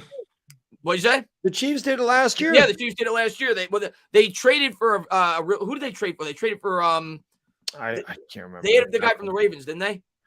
Yeah. What the hell was his name? I can't remember. But they Brown. Right? Yeah, and then they drafted. My man. They drafted my man, Creed Humphrey. They drafted 2 really good linemen late in the draft. But like I said, having Mahomes and Reed certainly assists in that. And we don't have that here. So I try to be as fair as I can. But it's been 10, 11 years. It should not take that long. Okay. And I think it's why Giants fans are fed up like myself. And we're just like, listen, we have proven that we have not been able to do this over a decade. Mm-hmm. If we have an opportunity to fix it now, let's fix it. But at the same time, I understand not overdrafting for that second offensive lineman. If there's a huge difference maker somewhere else on the team that's much higher on your board, you take them. But they got to fix it. They got to fix it soon, because if they don't, we're not going to be going anywhere anytime fast. Ross the Boss. McShay's first mock draft has the Giants picking Karlaftis. That's the edge rusher out of Purdue, and the Kobe Dean. Thoughts that I'm going to be honest with you, Ross the Boss. And I've learned my lesson, because Giants fans are going to criticize you no matter what based off your draft reaction. I will not curse at the top of my lungs and flip out like I did with the Daniel Jones reaction under any circumstance, because then people always – I still get criticized both ways with Daniel Jones. You have the fans that say, oh, you never gave this guy a chance because you flipped out on draft night. And then you have the fans where I come out and say, I don't think he's going to be the franchise quarterback for the New York. Oh, you never wanted him to succeed. So you can never win. But I've learned I am never going to curse or flip out like I did. I will be very critical. And if they do something like that, Ross the Boss, I'm going to tear them limb from limb. If they completely ignore the offensive line in the first round of this year's draft, I will tear this organization limb from limb. They have one quality starter right now in that line. They have the opportunity in a rich offensive line draft class to at least select one. I am not banking on that Parrott. I am not banking on Shane Lemieux coming off an injury. I'm not banking on Nick Gates coming off of 7 leg surgeries to come in here and get the job done next year. You have an opportunity. If you completely neglect the line in the first round again this year, when you have 2 first-round picks, I will flip out. Yeah, I will never say that I won't react the way I did when we drafted Daniel Jones. That very well could have, probably not this year, but I can definitely see. I can tell you this, if they drafted a quarterback with one of those picks, I'd probably have a meltdown. I would have a meltdown of some sort. It probably wouldn't be the Daniel Jones type of reaction, but I certainly would not be thrilled. But yeah, listen, you in December, you got to take the mock drafts with a grain of salt. Free agency hasn't hit. We don't know who's here. We don't know who's cut. We don't know who we brought in for free agency. We don't know if there's any trades.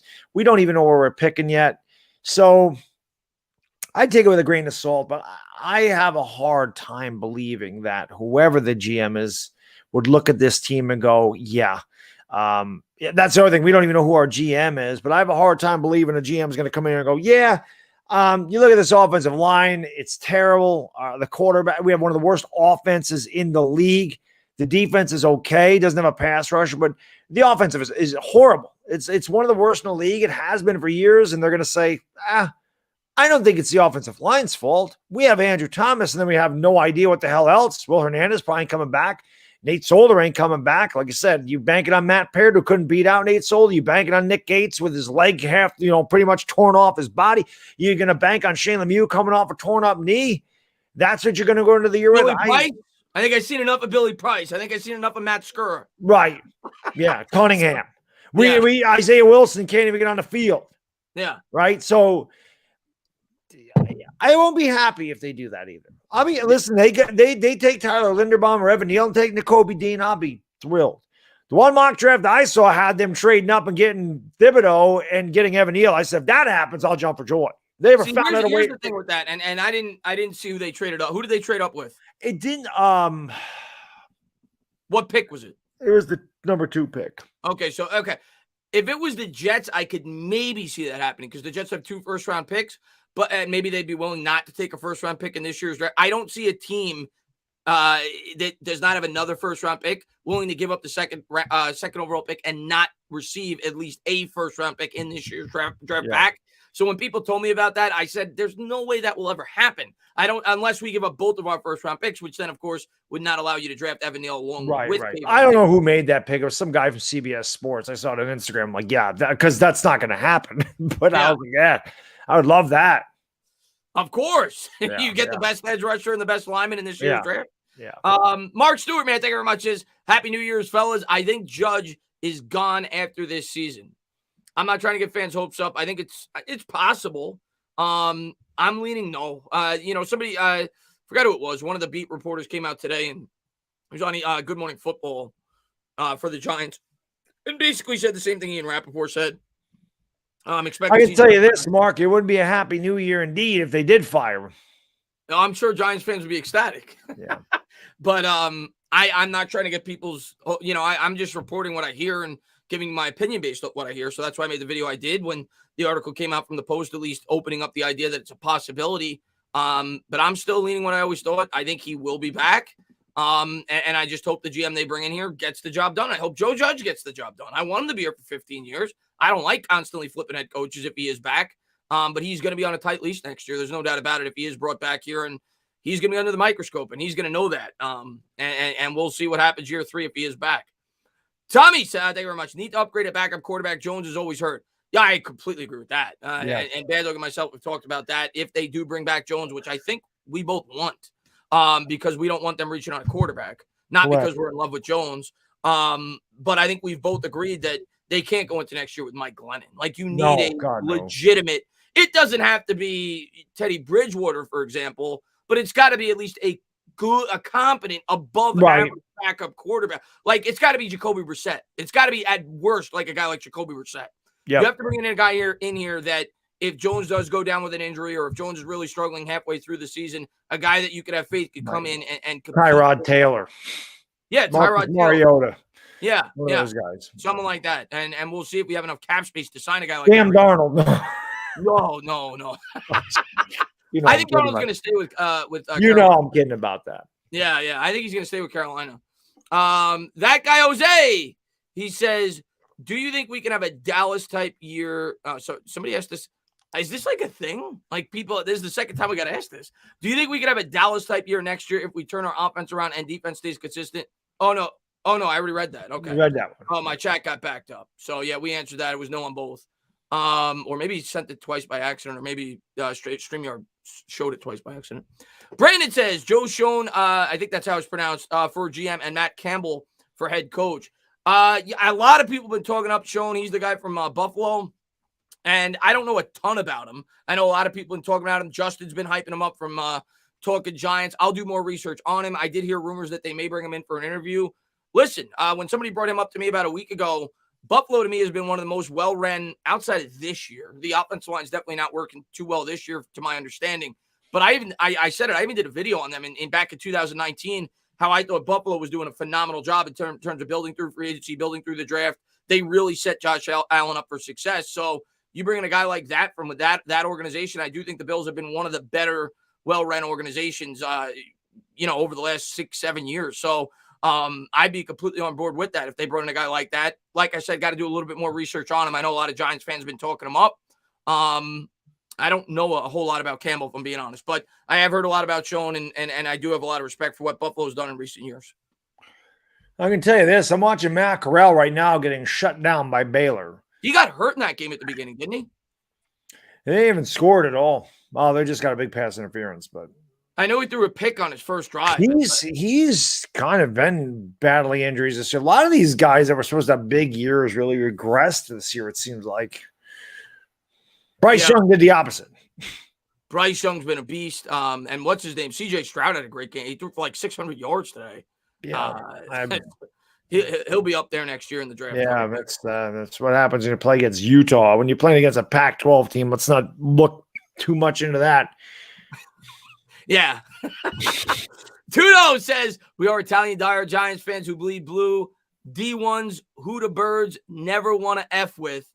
Consequences are inevitable. Never fall asleep. We never left. Tudo told me he almost got in trouble with the cops while he was in Philadelphia, which I believe I'm sure he did. And then I'm sure he knew a guy that said, here's a,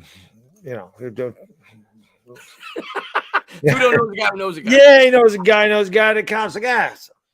Forget about it. Do what you want, baby. Forget about it. Alvin says, I'd like to see Ed Dodds and Jim Harbaugh. I'd like to win the lottery and be married to, Jessica Biel. But I agree. That would be a unbelievable pairing. I'm a huge fan of Jim Harbaugh. I was a huge fan of Jim Harbaugh the first time around. I don't see it happening. I don't think we're going to be able to get both those guys. But if we could, sign me the hell up. But yeah, in Fantasyland, I would love that. I don't think that's going to happen. Yeah. Mighty Mango, he says, hey, Chris, I don't care what they do, but I want to see our team go as far as they could go. I'm getting too old to wait for a couple of years. Mango, I feel that, man. Listen, I'm sick and tired of losing too.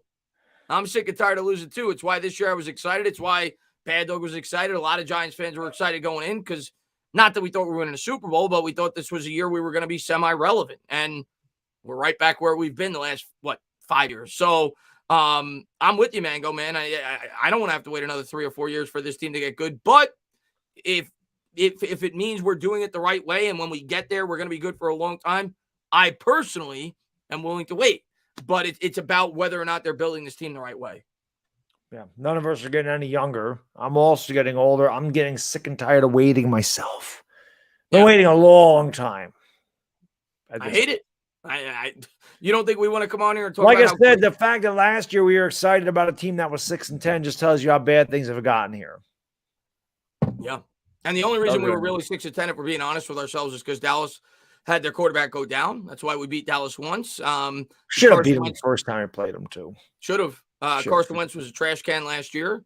We beat him one time. Joe Burrow was out when we played Cincinnati. So, we just haven't been good. No. DB, man, he says, Daniel Jones would have looked so much better if our screen passes worked. Yeah, we haven't had a screen pass work since Tiki Barber. Well, Mod Bradshaw probably, but Tiki Barber was the best. Tiki was the best. Tiki was the best. Those screens were so good when Tiki was with Yes, they were. But yeah, I mean, Jones would look a lot better if he had a line, if he had a team that could support him. Not to say that he's incredible, but he would look a lot better. Dominic says, Happy New Year's to you both. Much love and blessings. Appreciate you for popping in. Hey, Dominic. And Chris, you're going to get to your members chat in a second. Jeremiah, Happy New Year's, gents. New year, old staff. That's right. I hope not, Jeremiah. We got to mix it up, man. I know that's what. Well, I mean, we're going to have some new staff, but we were leaning towards the fact a lot of it will be back. Will it make it through 2022? We'll have to wait and see, but probably leaning towards a lot of the staff will come.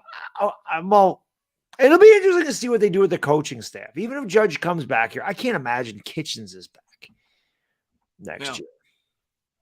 Like I said, if you bring Joe Judge back, I think Joe Judge should have the autonomy to pick whoever the hell he wants for his coaching staff.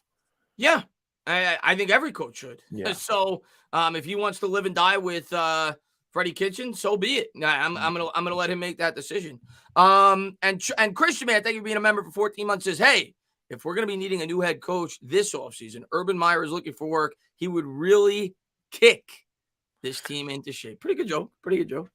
Yeah. Urban Meyer blows. I want nothing to do with him. I called that right from the beginning, man. I said he ain't making it through the season. I knew that guy's a train wreck. That guy was a train wreck. Every school that he ends up leaving, he always leaves a mess.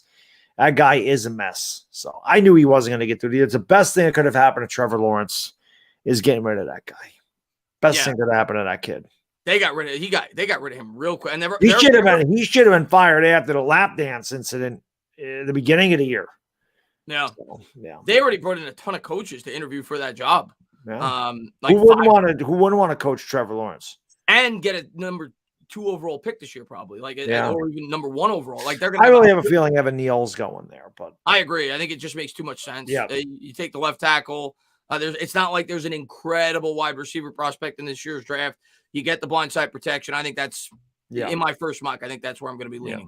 Yeah. But we'll see. They could easily go edge as well. Once again, thank you to everybody for being here. If you guys haven't done so, hit that thumbs up, subscribe, ring the bell. More importantly, go over there and subscribe to Bad Dog Sports. We'll be doing our last game over there next week and this show, of course. And we'll be doing the game here live tomorrow. Thank you guys for all the support you guys always show. Yes, thank you. Jatone says Giants should give their GM all the power and stay out of making football decisions like James Dolan did with the Knicks. Mara has shit the bed. No arguments there, man. Yeah, and he hasn't changed his sheets either. That's the problem. That's the problem.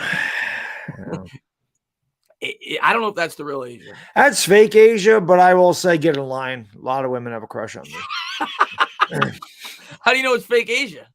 Because that's fake Asia. Oh, she doesn't have the members thing. Yeah. Yeah, that's how. So good call by you. She doesn't have the members thing. So yeah, that is fake Asia. But yeah, listen, I'm not sexy, Tana. This doesn't just happen. Jesus. Yeah. But yeah, I mean, get in line. Like I said, there's a lot of them. My wife don't like it, but yeah, there's a lot of got a lot of groupies, a lot of bad dog groupies. Not. Thank you for popping in, fake Asia. And Dominic says, would you guys start Saquon in fantasy for this ship? No. Well, I don't know. I don't know what your options are, Dominic. Honestly, I don't know who your backup running back is. I don't know who your flex options are. But if you're asking me, do I think Saquon's going to have a great game? I mean, how could I say that? Saquon has struggled. He is not. Pick a guy up off the waiver wire. Yeah, yeah. I mean, Saquon might not even play. Right.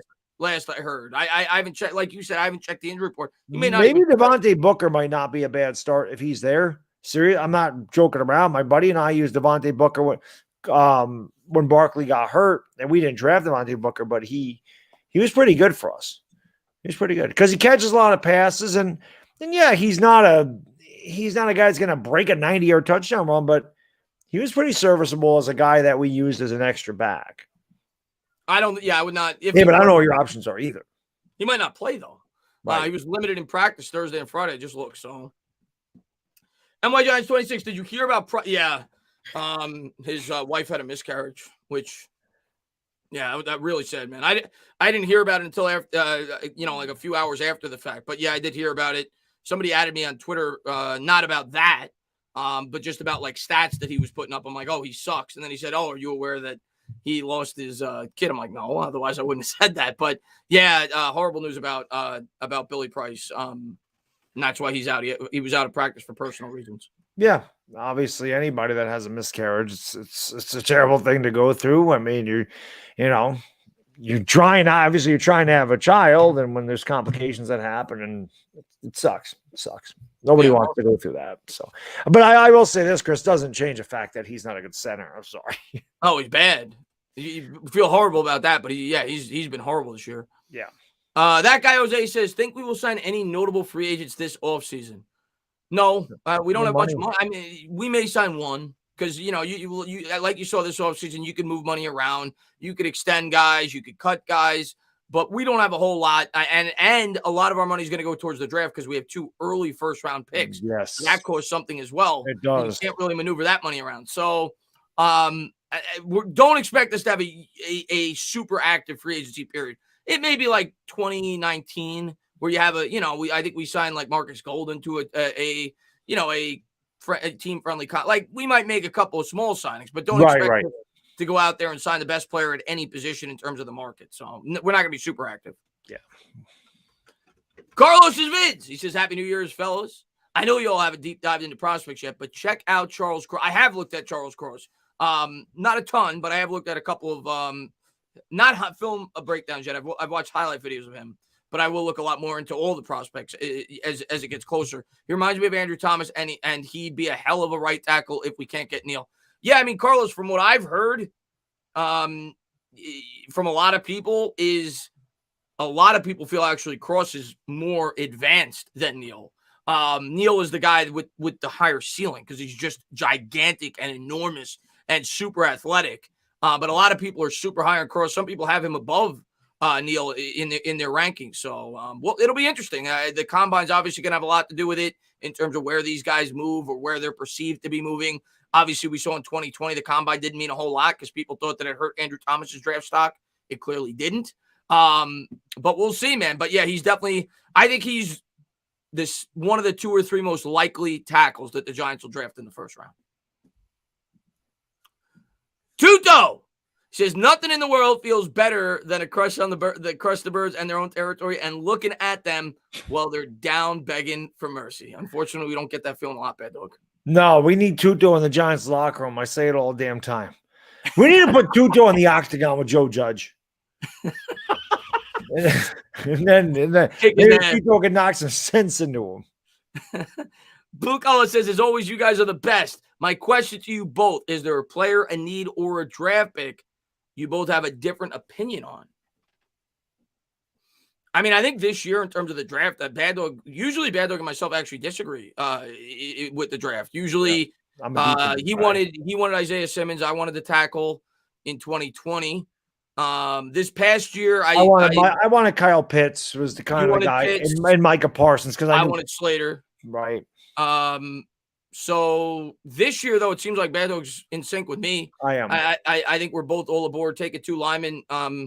Not by any means necessary. Obviously, there's situations where we may not want to take 2 linemen if somebody drops that's way too good to pass up. But I think we're both kind of on board that we will definitely really be on board with taking 2 linemen. I am definitely on board with the linemen this year. It's been neglected for way too long, and like I said, we all know that we went into this year and that was our biggest question mark was the offensive line, and we all knew it. And then they got hurt, and then look at what is left there.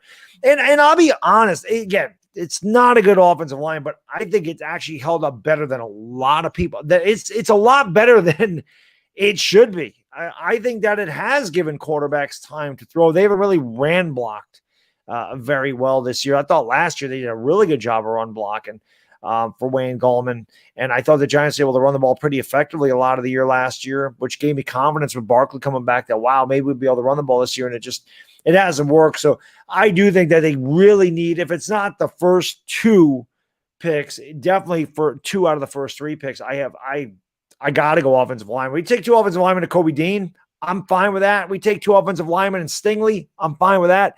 But I think that they have to concentrate. They got to get some really good prospects. Do not sit there and wait till the 5th round to take some, we're going to take a project. Like, that's what they did. They took projects in Matt Parrott. They took project in Shane Lemieux. Garbage. Yeah. They get him in that 6 first-round picks. He took 1 lineman in the 1st round. If he would have taken half of them and used it as the offensive line, the problem is at a point where it's too big, where to me you can't, you have to spend your high draft capital on the line. So we're pretty much in agreement there in terms of a need. I'm bad though. Go ahead, list outside of the line. List the biggest needs on this team. I mean, so many, but we could definitely use another safety. A linebacker is really important. Like I said, Nakobe Dean would be a pick for me. We could definitely use some linebacking help here. We could use a tight end. I mean, we don't have any damn tight ends on this team. Everett Ingram's going to be gone. You got Kyle Rudolph. He probably won't even be here next year. What are you left with? You're left with Chef Oz's guy who they don't even play. So maybe a tight end. I think we could use a running back later in the draft. We could definitely use another running back here. I think when you look around the roster, though, you can make an argument that there's a need at every position. Yeah, I kind of like Bradbury probably won't be. Bradbury might not be. He's probably that's the thing. We don't know, but like if every one of the secondary guys came back, I don't think the secondary is that bad. Yeah, no, it's average, solid. But for me, the biggest need right now for this team outside of the line and outside of, if people want to say quarterback, which I don't think we're taking a quarterback this year, I think it's middle linebacker. I think that's, and most people would say edge rusher, and edge rusher is probably my second. Outside, well, I considered that the line though, because I didn't know you were differentiating offensive and defensive line. If you ask me though, because if you were just saying not offensive, well, definitely the edge rusher. That would be for me. I would, if I could get, and if I felt there was an elite all-purpose middle linebacker in this draft, I think that is something that we are desperately missing in this defense. We definitely need an edge rusher too. I think those are our 2 biggest primary concerns outside of the offensive line, specifically on the defense for this football team. So that's where my head's at on the defensive end. But I definitely think offensive line is should be the primary focus. Definitely should be the priority this year. There's no question about it. Pony Tana. He says, Tana, I know Baddog has a line waiting for him to you. Yeah. They're right outside, man. Right after the show. It's hard being us. I go out there and sign autographs right after the show. Yes, right on the chest. Simon says, only New York team made me proud as the Rangers. Isles are garbage. Yeah, Isles fell way off this year. Way off. Rangers are young. Rangers are moving in the right direction. Rangers are fun to watch. Even with Lafreniere being a disappointment early in his career. Yeah. The Knicks have been super disappointing. What's going on, Cookie Monster? Peter says, currently in the midst of watching Breaking Bad, Better Call Saul, and Cobra Kai. Thoughts on these TV shows? I'll start, then I'll let Baddog go. Breaking Bad, to me, is arguably the greatest show of all time. Definitely up there. Definitely in the discussion. Agreed.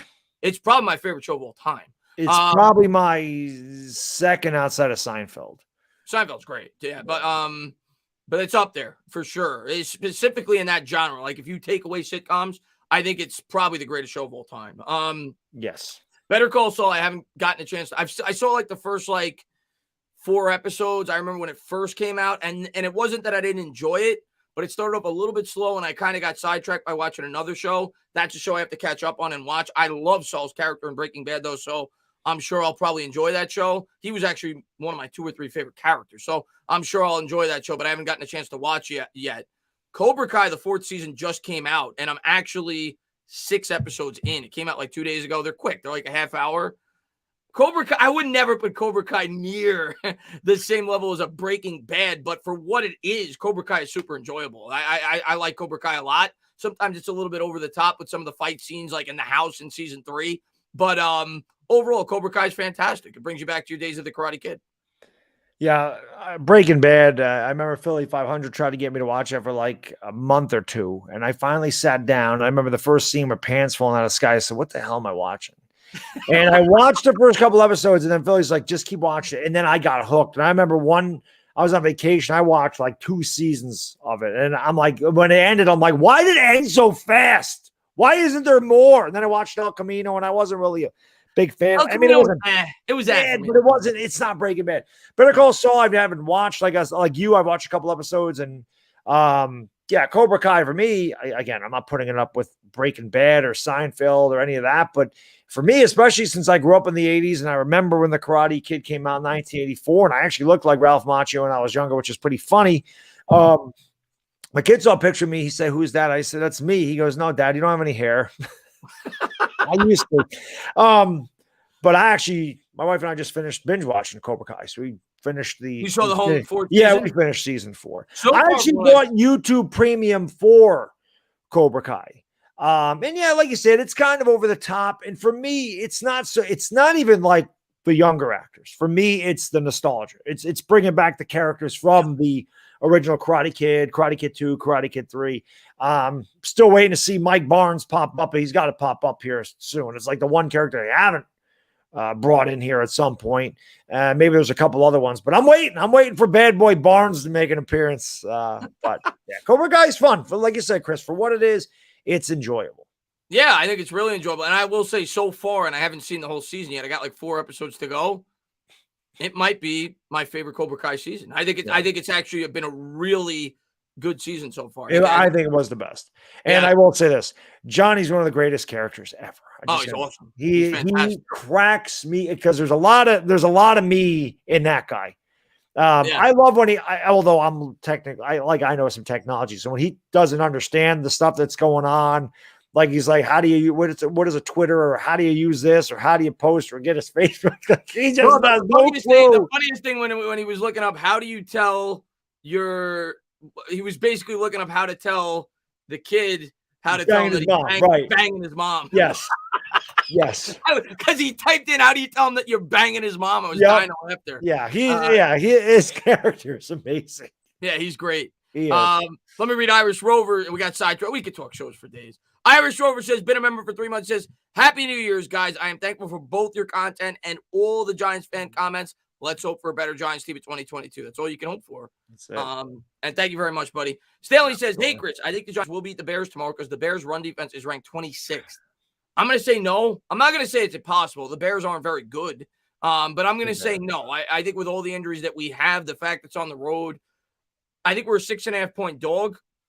We've got a shot. The Bears are bad, but I think they'll beat us. Daniel Jones is playing. If Jones was playing, I think I'd pick us. If we were like what was the Chargers rushing defense ranked, and we didn't run the ball on them. We didn't even try to. Yeah. We didn't run the ball against the Chargers. Now, granted, we got down 37-7. Hard to run the ball when you're down there, but that's when they started to run. Well, no, remember we ran the ball a couple times early on, we were able to move it, and then they start throwing the ball over the field. Yeah, we actually run the ball pretty effectively early on. This is going to be a terrible game. I could see 13-6 Chicago, 13-7, something like that. I think it'll be like you said, about a touchdown game. I think it'll be like a 20-13, maybe a 20-10. But I don't think we'll win. Yeah. Jai, thank you for being a member for 9 months. Wide receivers become an issue need for us lately. Can't draft or sign them correctly. Always hurt. Maybe it's a training staff issue though. Yeah, I mean, here's what I'll say about that. I mean, Tony, it's just been a bunch of little things this year. I think he's had COVID twice. He's had some injuries, of course. Galladay passed away. Yeah, that too. Galladay's healthy. He just don't ever get the ball. Yeah, yeah. Well, he missed time too though this year. Right, but they don't even incorporate him into the game plan. Yeah, they got to throw the ball to him a ton. Yes, he's the only receiver like that's like an actual guy that we thought was going to be part of the core opening day that's going to be playing this week. Yeah. Everybody else is out. So, but yeah, he's got to be featured more. But he's had some injuries. Shepard, we've come to expect that. He's had injury problems. He's probably done as a Giant too. I think he is done as a Giant, unfortunately. And I know he's a fan favorite, but yeah, you're right, Giant. I think wide receiver is a need. I just think that there's more important needs for this team right now than the wide receiver position. We don't even know if we have our future quarterback long term on this team right now. I want to set up the foundation. I want to get that offensive line situated. I'm not saying don't draft a receiver. If you like one even the second round, if they're one that knocks your socks off there, you entertain it. But I cannot take a first round wide receiver this year. No, God, no. That guy Jose says, would you keep Peppers on a team friendly deal? It has to be really friendly. It has to be really friendly. I don't think Peppers is coming back here. Like we took a Joe Judge. I think that's all you need to know. Yeah, I don't see that. Yeah, that's right. He did take a shot at the Giants. A little side swipe at him. Good for him. Yeah. Yeah, I don't think he's coming back. The only way I could see Peppers coming back here is if there was no market for him. He's a Jersey guy. If he was willing, similar to what like Logan Ryan did the first time around. He signed like a 1-year, $5 million deal, proved himself, got a contract. But even if he came back for that, he's not going to be here after that. The Giants they've already invested a high pick into Xavier McKinney. I don't see them spending big money on Jabril Peppers, especially with the injury problems that he's had. Yeah. Maybe he comes back on a 1-year deal if there's no market for him, but I think somebody's going to be willing to pay him something. And at that point, if you're the Giants, you sit back, you collect your comp pick, because I don't think we're going to spend a lot this season, and that'll be one positive that comes out of it. You let Ingram walk. Hopefully he signs a pretty big contract somewhere. I don't know if he will or won't. He's actually been decent this year. Yeah. Hopefully if he's not back, signs a pretty high deal. So maybe you get a 4th round comp pick for him. You get something for Peppers. But yeah, I don't see Peppers coming back next year. And Tuto says Joe Judge and the Kind and Octagon won't have any chance. He'll be broken into pieces before he even flinches or blinks. He's never met an angry beast. Those abs are real. I'm sure they are. That's what I'm talking about. And then Joe Judge can go back and check the tape on how you whooped his ass. Brandon says, do you think Kadarius Toney's holding out like Galladay? No, I don't. He's a rookie. No, I absolutely don't. No. I do not. No. He's only been in the league for 1 year. No. He's got to prove himself. I hope not. If he is, get rid of him. But I don't think so. No. Let's see what we got here. SPG says, trust me, you'll love BCS. Better Call Saul. Seasons 4 through 5 are insane. Yeah, I've heard that, SPG. A lot of my friends have watched it, and they said it just gets progressively better. The first season, they said, like I said, kind of starts a little slow, and they've all told me it's been on my watch list, a show I need to watch. So I'm definitely going to get around to it when I get it up. The problem is, Baddog, there's just way too many shows. Like every time I turn on Netflix, I'm like, oh, a new season of this. I got to watch this. There's just way too many shows. I always get caught up with something. Yeah, I don't have that issue. Yeah, you always watch Twilight Zone. What's that? You're a Seinfeld and Twilight Zone guy. That's it. Well, yeah. Well, Twilight Zone, I don't watch it all. I just know that they have it. It helps me sleep. The black and white's very relaxing to me for whatever reason. But no, I don't. I just don't watch a lot of shows, man. Because again, I go to the gym, I come home, I hang out with my kid. I just don't usually watch. It's usually sports. It's usually something sports for me. Shows just don't intrigue me anymore. I don't know. Yeah, no, I'm usually sports myself, but I'll get into one show at a time. I'm not a guy that does like 4 shows at once. I like watching documentaries and stuff. Like, I don't know if anybody's ever seen, and I don't watch wrestling anymore. I haven't watched wrestling in 20 years, but the dark side of the ring stuff is always, that's pretty entertaining to hear about some of these really bad things that happen behind the scenes. A lot of when I was growing up, or things that, about wrestlers that I grew up watching. So those are like that type of thing I'll watch, or, like the America's Game stuff. I watch that. And those are great. Yeah. America's Game is fantastic. Danny Thomas says, "Hey guys, Happy New Year. Have you guys watched Power? I have not, but again, people have told me that's really good. I have not watched it. If you have, what's your thoughts? What moves would you do if you were the GM of the Knicks? If I was the GM of the Knicks, I gotta wait till the trade deadline to see who's available. But I don't think I'd be the only way I would be aggressive at the trade deadline this year is if it was a young player that I thought. I wouldn't be aggressive like Damian Lillard. It would have to be like a young player that I thought could be a big part of the future of my basketball team, because quite frankly, we're not in a place to compete this year. So, if I'm the Knicks, I'd probably stand pat, unless maybe I could somehow get rid of Evan Fournier's contract, because I don't think it's a very good contract. Doesn't look good right now.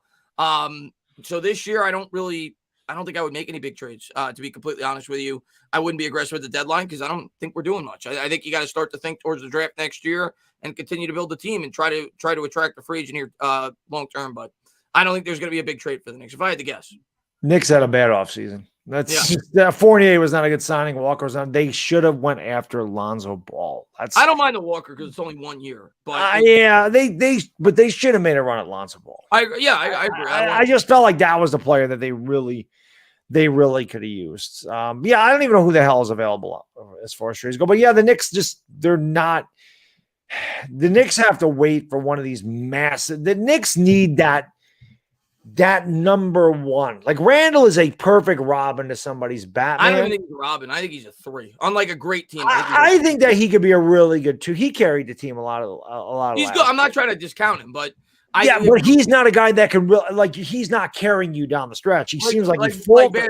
If you look at the best teams in the league, though, what team would he be a 2 on? That's the way I look at it. I don't think he'd be a 2 on any of the top teams in the league. Well, I'm saying the Knicks would need to bring in a number. I mean, Milwaukee. Who's number 2 in Milwaukee? Chris Middleton? Yeah, Middleton. I think he'd be number 2 in Milwaukee. I think he could be number 2 in Philadelphia. Trying to think of who else. He could be number 2 in Portland.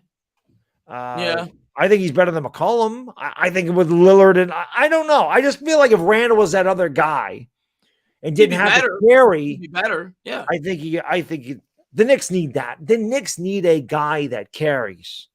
Yeah. They need a guy that they need a I'm not saying go out and get Damian Lillard, but they need a Damian Lillard. They need a Giannis. Yeah. They need a LeBron. They need a guy that can carry a team. They have not had that since Ewing. They haven't had that guy since Ewing. And unfortunately, that's not easy to get. Yeah, if Julius Randle was on the teams back in the 90s, they would have won a couple championships. So Ewing never had that number 2 guy. So, or if Allen Houston was with Ewing, they probably win. He was, but Ewing is at the end of his career. Yeah, I'm saying, the good Ewing, the prime Ewing. Yeah. Roldy, thank you. I'm glad that Roldy is on record. This is one thing I can't stand, Baddog, and I appreciate that Roldy is on record. I'm going to read the super chat, and I'm going to explain what I have to say. It says, Christopher, Happy New Year's, brother. I know I've been tough on you throughout the year, but not just this year, Roldy. Let's be fair, throughout the 3 years. But I want you to know I appreciate your content, good or bad, bro. Picket train. So I'm going to say this about you, Roldy, right now. I'm glad that you said that. One thing I can't stand on Twitter, Baddog, I get into arguments with people on Twitter about the draft and what they should do.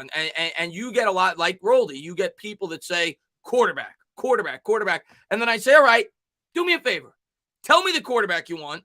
And they either don't answer or they just say quarterback. I don't care. They need to hit on a quarter. To me, that is the biggest cop-out. Because if you just say quarterback, and the odds are one of the 5 quarterbacks that are going to be drafted are going to pan out. No, I want you to tell me one. It's easy to say quarterback, and then if one guy pans out in a great destination, you could say, oh, no, they should have drafted this guy. So I appreciate that Roldy stuck his neck out there, and he said he wants Kenny Pickett. To my answer to you, absolutely not. I don't want Kenny Pickett. That's just my personal opinion. I do not want Kenny Pickett. I do not want a quarterback in this draft, but I respect your opinion. Yeah, Roldy, my man. Roldy's a good dude. Roldy gets pissed off at the Giants, as well he should. But I have to agree with Chris on this one. Roldy, I love you, buddy. I don't want anything to do with a quarterback in this year's draft class. Not unless the Giants draft an offensive lineman with that first pick, and then they decide, let's trade the second one back into the 20s and get a future first-round pick and some other draft capital. And then if Kenny Pickett's there, say at 23, like if, say, I don't know, I'm trying to think of a team that's like a fringe playoff team that's probably not going to go anywhere, like the Saints. I don't know why, whatever, just say the Saints. And we could get him in the 20s, I'd be okay with it. But not in the top 10. That's not because the quarterback that comes in here is going to have the same problems Daniel Jones does, man. The team's just not set up for, especially a young quarterback, to succeed. It wasn't set up for Daniel Jones to succeed. And maybe if it was, he wouldn't have. But he had no chance. He really didn't. And you bring in Kenny Pickett to the situation, I just feel like it's not going to end well for him either, unfortunately. So I just feel like we really need to get this offensive line and the offense in general in order. Like I said, if you want to take Kenny, if you want to get draft capital, take Kenny Pickett or Malik Willis or somebody in the 20s, and you want to take your extra picks and get offensive linemen with that, and you want Pickett to sit behind Daniel Jones next year, fine. I can live with that. Yeah. I just don't want Kenny Pickett 9th. Here's what I'll say.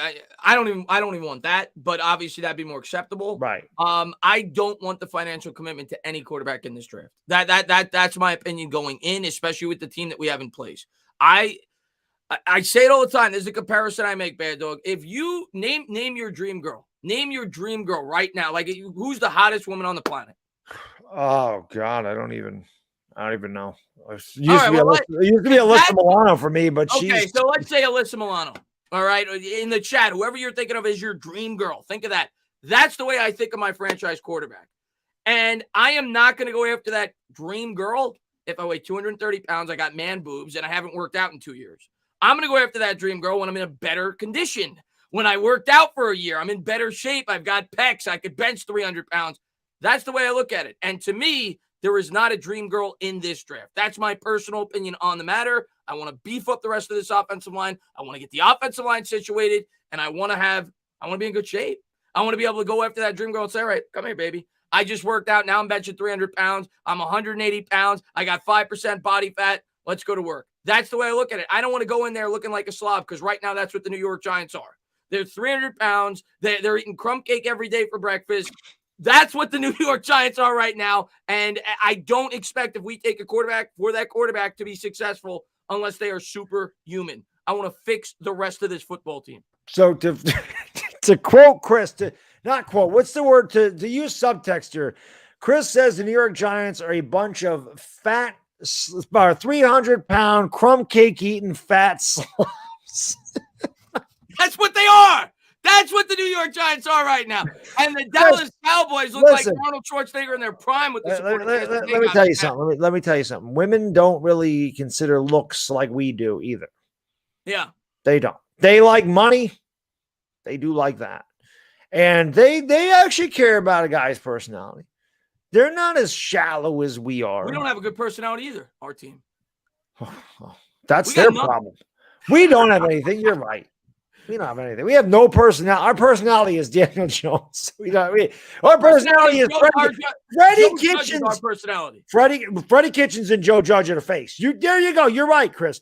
Crumb cake eating, fat slob, lap, not telling other people to run laps while they're sitting there eating a ho-ho on the sideline with no creativity and no personality. Yeah, you're right. You're right, Chris. Right there. We're going to look at the tape right there. No dream girl. Maybe next year we get in shape and that dream girl's Bryce Young. Maybe. There we go. Or CJ Stroud. Name the quarterback, but I don't want CJ Stroud. Ohio State. Stay away. I don't think this is the year to do it. That's just my personal opinion. Blue Collar says, do you think Bradbury had a much better second half? I think Bradbury did. I don't know if he's at a he's much better than what he was over the first 3 or 4 games. I'll say that. Yeah. I remember he got cooked in that Washington game, which was the 3rd game of the year against McLaurin. McLaurin undressed him. He undressed him start to finish. So I think Bradbury's gotten better. I still don't think he's been as good as he was last year overall, but he has gotten better. but still not as good as he was last year. B-Ball God, man, thank you very much, man. I know Giants fans embarrassed this year being a Washington fan. I'd honestly rather have the Giants record than have ours and be absolutely embarrassed 42-7 at half. But I think we're both in a very similar situation because you guys had a ton of injuries too. I mean, you guys lost Chase Young. I think they lost Montez Sweat too, if I'm not mistaken. They had a lot of people out due to COVID. So you guys have had a ton of you injuries. got Gilbert. You had Garrett Gilbert starting a freaking game for you guys. So, yeah, your quarterback situation's there's a team that might go after a quarterback. They are. I think they will take a quarterback, Washington. I could see Malik Willis going to Washington. Yeah, one of those guys. I think one of them, unless they trade for a quarterback, if they trade for Deshaun Watson or whatever. But outside of that, they're one of the teams that I definitely will have taken. I don't want Deshaun Watson in this division. Neither do I. Unless he's on our team. Yeah, there's been rumors that it could be Miami, but I'm sure there's going to be a ton of rumors in the offseason with Watson. It'd be funny because, man, Miami and Houston just dealing back and forth, ain't they? Yeah, they are. Right? Yeah, the left tackle they traded. Unsold, right? Yeah. Chef Man, he says, Kenny Pickett looks like DJ, but worse. He literally runs the same exact way and throws the same with a weaker arm. What we need is Aaron Rodgers. I mean, every team needs Aaron Rodgers, but I just don't see that happening. I think Aaron Rodgers is going to pull a Tom Brady. I've been saying it time and time again. He's going to force them to trade Jordan Love, and he's going to stay with Green Bay. I don't think there's a better situation. Maybe there's one or two, but probably not, especially when you factor in that he's familiar with all the players on that team, and he's familiar with LaFleur's system, and he's been incredible in it. He's played at an MVP level each of the last 2 years. I don't think there's a better situation for Aaron Rodgers currently than the Green Bay Packers. And I think Aaron Rodgers has proven now over the last 2 years to the Packers that they were wrong. They lost. You bet against me, you were wrong. So now I'm going to get an extension, and I'm going to force you to trade the quarterback that you drafted when you shouldn't have taken him. I think Aaron Rodgers won the bet. I think he's going to stay with Green Bay, and I think Jordan Love's on his way out of there. Yeah, Baylor just went up 14-7. But one thing I'll say about Kenny Pickett, I would just like to stay away from ACC quarterbacks altogether, please. It just doesn't. The other thing that was interesting, and not to say that I wouldn't draft him because of this. I don't want anybody to think that. He's got 8-inch hands. It would be the smallest hands of any quarterback in the NFL. I looked it up today. His hands are smaller than mine then. 8-inch hands, Kenny Pickett. And the smallest in the NFL right now for a starting quarterback is 9 1/4. Jesus. He's got 8-inch hands. That is small. And we talk about man. And one thing that a lot of people talk about with Pickett that they worry about is that he'll have fumbling problems because of that. Oh, God, yeah. That's a huge issue. Like, I didn't know that. Like, those are the measurables I look at the combine, that type of thing. When they do all those, I didn't know that his hands were 8 inches. That's small. I mean, I think my hands are 9 inches. So it's that's really small for a quarterback. Normally their hands are like 10 inches. Yeah. Hakeem Nicks's are like 11 or something. When Hakeem Nicks, when I shook a guy's hand, he grabbed my wrists. And like I said, I got pretty good sized hands, but his hands were enormous. That was those are some of the biggest hands I've ever seen. You had 5X. You had 5X gloves. They were huge. Yeah, I remember that. I remember they used to always talk about that on the telecast, how big his hands were. Huge hands. Roldy says, guys, since when do we pick offensive line before we take a quarterback? We are so effed up as Giants fans. We think taking offensive line Roldy, we're not I don't think some Giants fans understand what we're saying. At least what I'm saying. And I think we're both saying, because we're both agreeing. Yes. We're not saying that I don't care what your team looks like. Your team could look like death. If there is an incredible quarterback that makes you absolutely, your eyes pop out, you always take the quarterback. Always. You don't pass up on that. You say to yourself, okay, over the next 2 years, we're going to build this team up. But if there is not a quarterback that makes you go, which Kenny Pickett, Rolly, does not make me go. So that's just my personal opinion on the matter. I don't just take a quarterback to take a quarterback. I don't take a quarterback to slightly improve or even somewhat improve at the position. No. If I'm investing a top 5 pick on a quarterback, I have to believe that guy could be a top 5 talent. He's a Super Bowl winning quarterback. A Super Bowl winning quarterback. I'm investing 3 years at a minimum into this guy, and I'm putting him in a situation from hell. And so I have to feel like this guy is an incredible talent. I don't feel that way with any of the quarterbacks. Yeah, I completely agree. They got to like jump off the page where you're like, this guy can carry, like a Kyler Murray, like a Justin Herbert, like an Aaron Rodgers. They don't grow on trees, unfortunately. And this is one of the weakest quarterback classes in recent years. I don't think that Kenny Pickett, Matt Corral, Sam Howell, Malik Willis. Again, I haven't watched enough on Malik Willis, but I don't see the couple of things I have watched. I don't see a guy that can come in here and all of a sudden elevate everybody around him with the offensive line in shambles. I just don't see that guy in this draft. If Kyler Murray was sitting here, listen, I wanted the Giants to trade up and get Kyler Murray in 2019 with no offensive line. I wanted the Giants to draft Justin Herbert. He didn't come out that year. But I wanted the Giants to take Justin Herbert. Chris and I talked about Justin Herbert a lot when we first started the show because those are special quarterbacks. I don't see it here. I don't see Kenny Pickett coming I in fear and the same lifting thing the with whole Daniel team up. Jones. I fear the same thing. If we take a quarterback in this draft, I fear the same thing with Daniel Jones because I think we took a quarterback to take a quarterback in 2019. We put him in a bad situation. I think you'd be doing the same thing in this draft. Right. And maybe I'd be proven wrong. And obviously, I'm going to do the same thing that I did when we drafted Daniel Jones, if they take a quarterback. You want to be wrong. I'm going to say on draft night, I think it's a bad pick. I think it's a bad decision. I'll say it in a much better, much more controlled manner than I did when we took Jones. That will be my honest and unbiased opinion. I will go in very critical, and I will pray and hope to be proven wrong. Just like my mindset was going in with Daniel Jones. I will pray and hope to be proven wrong. As a fan of the team, I'll back the guy. I'll hope he become the next great thing. But if you're asking me, do I think it's the right decision? No.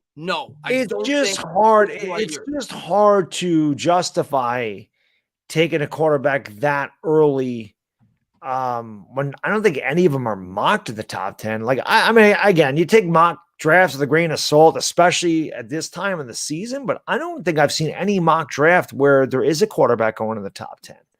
I don't know if I've seen one that had it's been Stingley, Hamilton, the edge rushers, offensive linemen. I don't know if I've seen one that has any quarterback in the top 10, but I just don't. I don't like this draft class. This is my opinion for the people that want to take a quarterback, because if you listen to any expert, and like I said, fans are going to convince themselves no matter what that there's a great quarterback if they want a quarterback. They convince themselves about Dwayne Haskins.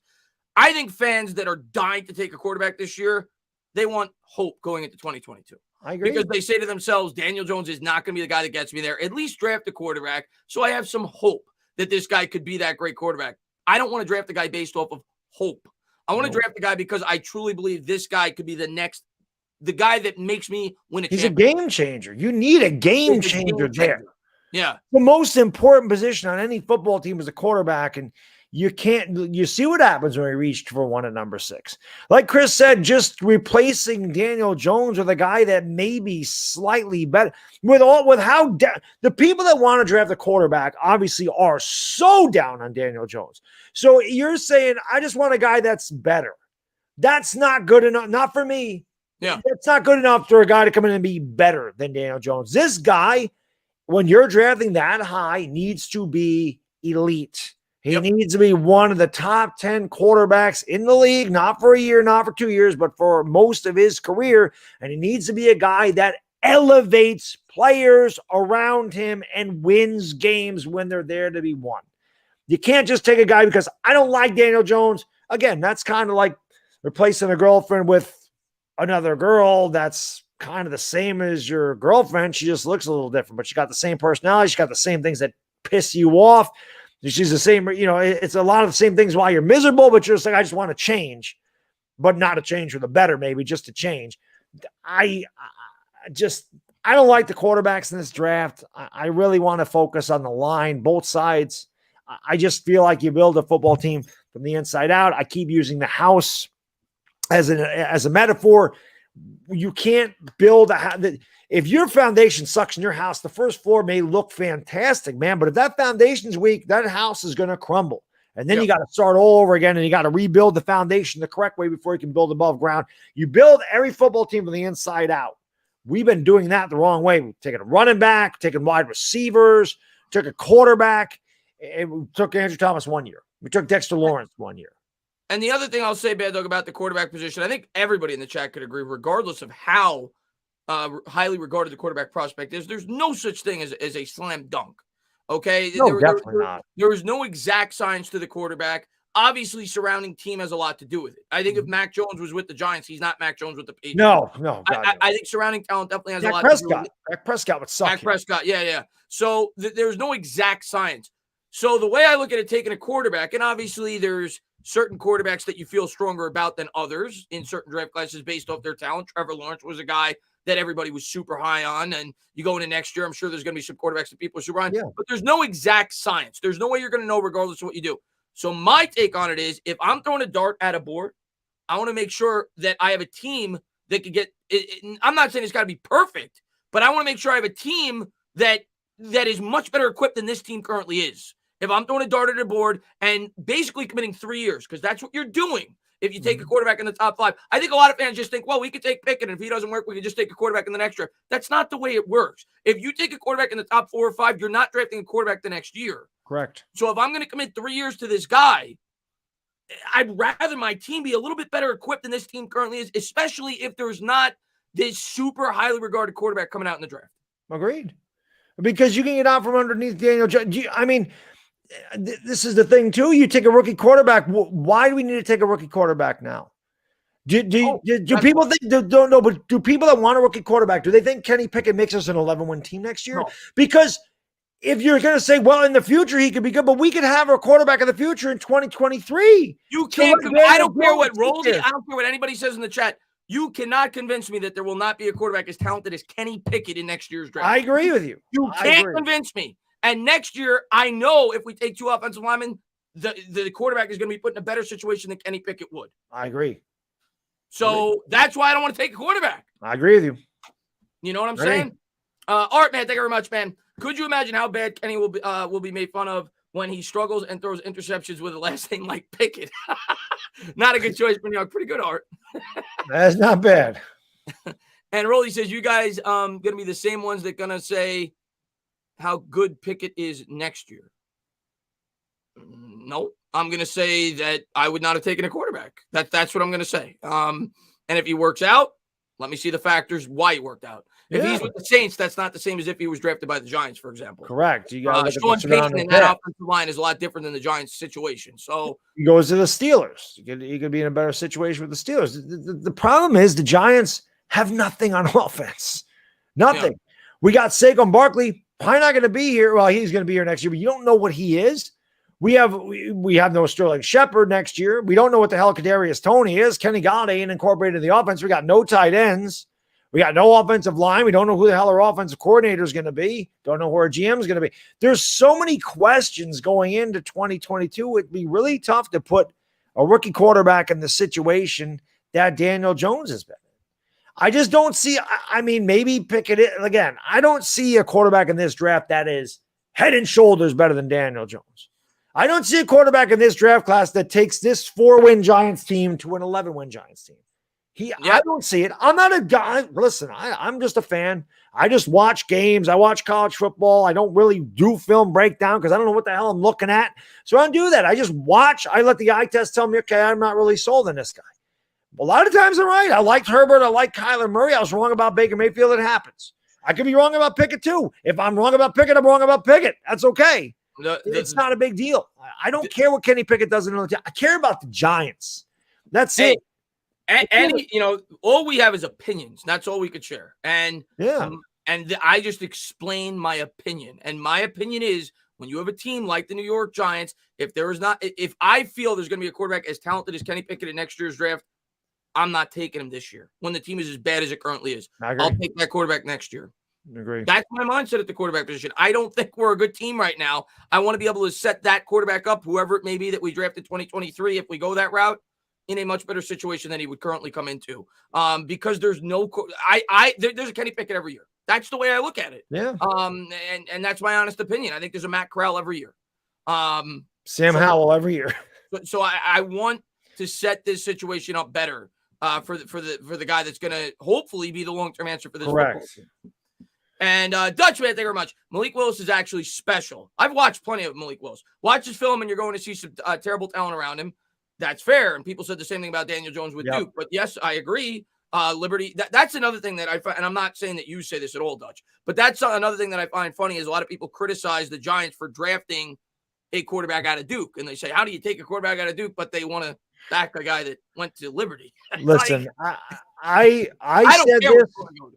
again. I told you I watched it. I watched the game against Mississippi. They're completely outmanned. Okay, Liberty got their brains beat in. He was terrible in that game. And again, I just read the comments. Oh, he's got no talent around him. Oh, if he had talent around this. We don't have talent here. There's no talent if you're bringing Malik. We have no offensive line. We have wide receivers that can't stay healthy. We have no tight ends. We have a head coach who don't know what the hell he's doing. I don't even know if he knows what day of the week it is. It's just not the right time to bring a guy that's an experiment to the quarterback position of the New York Giants in the top 10. When people say Malik Willis has no talent, but then what the hell is talented here? What talent would he have around here? Because think about it. Us against Green Bay, us against Dallas, us against Los Angeles Rams, against the Tampa Bay Buccaneers. That is the equivalent of Liberty against Ole Miss. We're getting killed by better teams. Oh, sure. Maybe we can squeak by the Eagles. Maybe we can beat up Washington team. Maybe we can beat Detroit or Jacksonville. Maybe we can beat the Jets.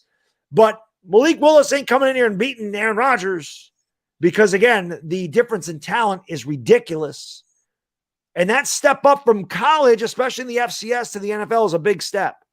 I just don't, again, maybe Malik Willis will be special on a good team, but this team we have sucks. I can't put it any more clearly that we stink. We're bad. We're a bad team. We've been a bad team for 10 years. Yeah.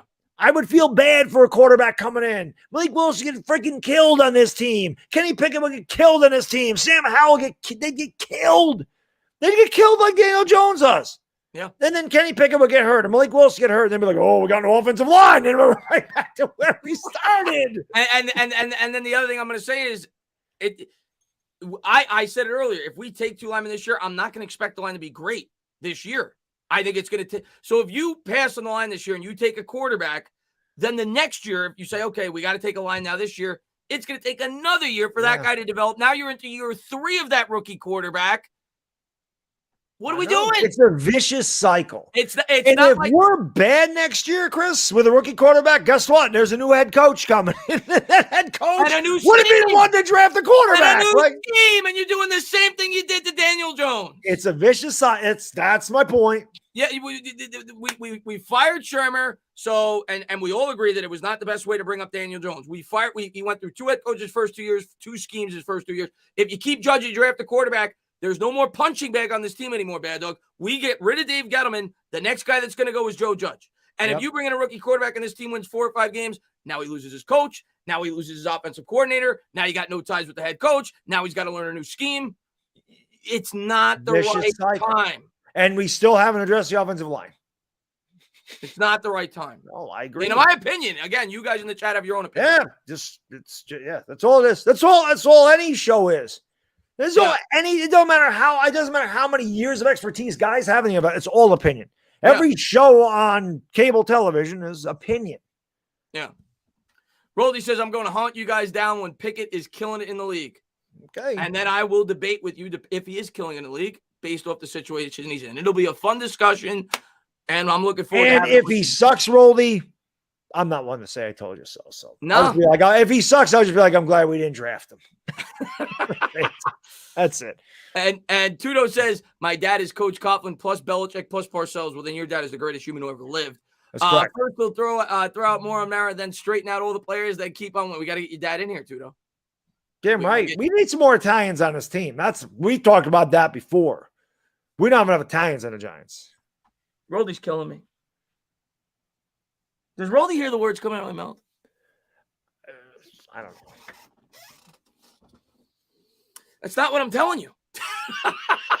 I'll explain it one more time thoroughly. He says, Chris, you're telling fans the way you build a team is the O-line first, which is false. That's my problem. Don't tell that fake bullshit. You take a franchise quarterback, then take the O-line. First off, there's no perfect order how to do things, okay? The Dallas Cowboys built the line first. The Cleveland Browns built the line first. There's no perfect way to do things. Every team does things differently. What I'm telling you, Rolly, and I'll say it again thoroughly, if there is a no-doubt quarterback prospect, you take him no matter what. Yes.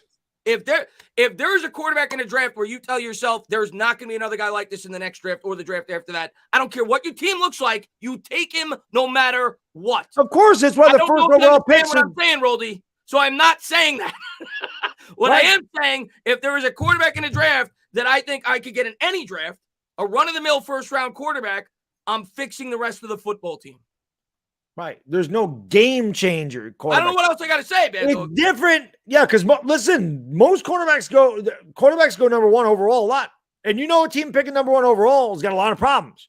But when it's a Kyler Murray, when it's a Justin Herbert, not that he went number one overall, when it's a Trevor Lawrence, you have to grab those guys because you don't know when you're seeing that again. And sometimes those guys even fail because of situation. Trevor Lawrence had a terrible year. Okay, I don't know why people. And another one is people fall out. Oh, we should have taken Justin Fields. What the people that say we should have taken Justin Fields? What do you see? Because he can run a little bit. He's terrible. He's terrible. Justin Fields is awful. He's not in a good situation either in Chicago. But I mean, just to me, there's no quarterback in this. Like you said, Chris, there's no quarterback that walks by me and I'm like, damn, like I don't get whiplash from one of these quarterbacks. Sometimes you're on the beach, you're a young man, you're down in Puerto Rico and, you're going by and you're just like, yeah. None of those quarterbacks do that. There's no head turner here. There's no guy that I'm like, we got to get this guy at all costs. So I'm with you. And again, if there was, and I know what you're saying, if there was a Kyler Murray, if there was a Justin Herbert, a Trevor Lawrence, an Andrew Luck, whatever, not Tom Brady because he wasn't good at that draft, but an Aaron Rodgers. If there was one of those guys that's projected to be like that, yes, you take that type of quarterback with your first pick. This draft class.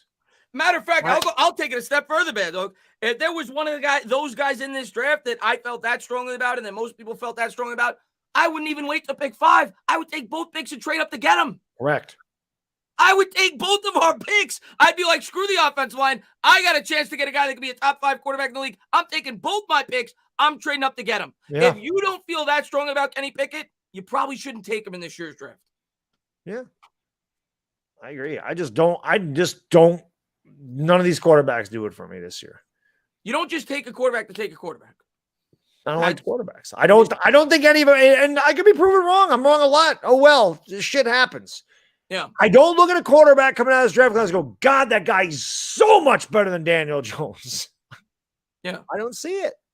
Not with the team around him. Maybe on another team. Yeah. If Kenny Pickett went to the Steelers or if Malik Willis went to the Steelers or a team that had a good offensive line like the Saints, they were set up. They had an Alvin Kamara. They had wide receivers. And they come in and they succeed. And they had a guy like Mike Tomlin as a coach or Sean Payton and everything's set up well. They have a much better opportunity to succeed. But again, you're bringing them in here to an offense that can't score touchdowns until the game is over. We've scored like one meaningful touchdown in the last month. Dallas scored 10 more points against Washington on Monday night than we scored the entire month of December.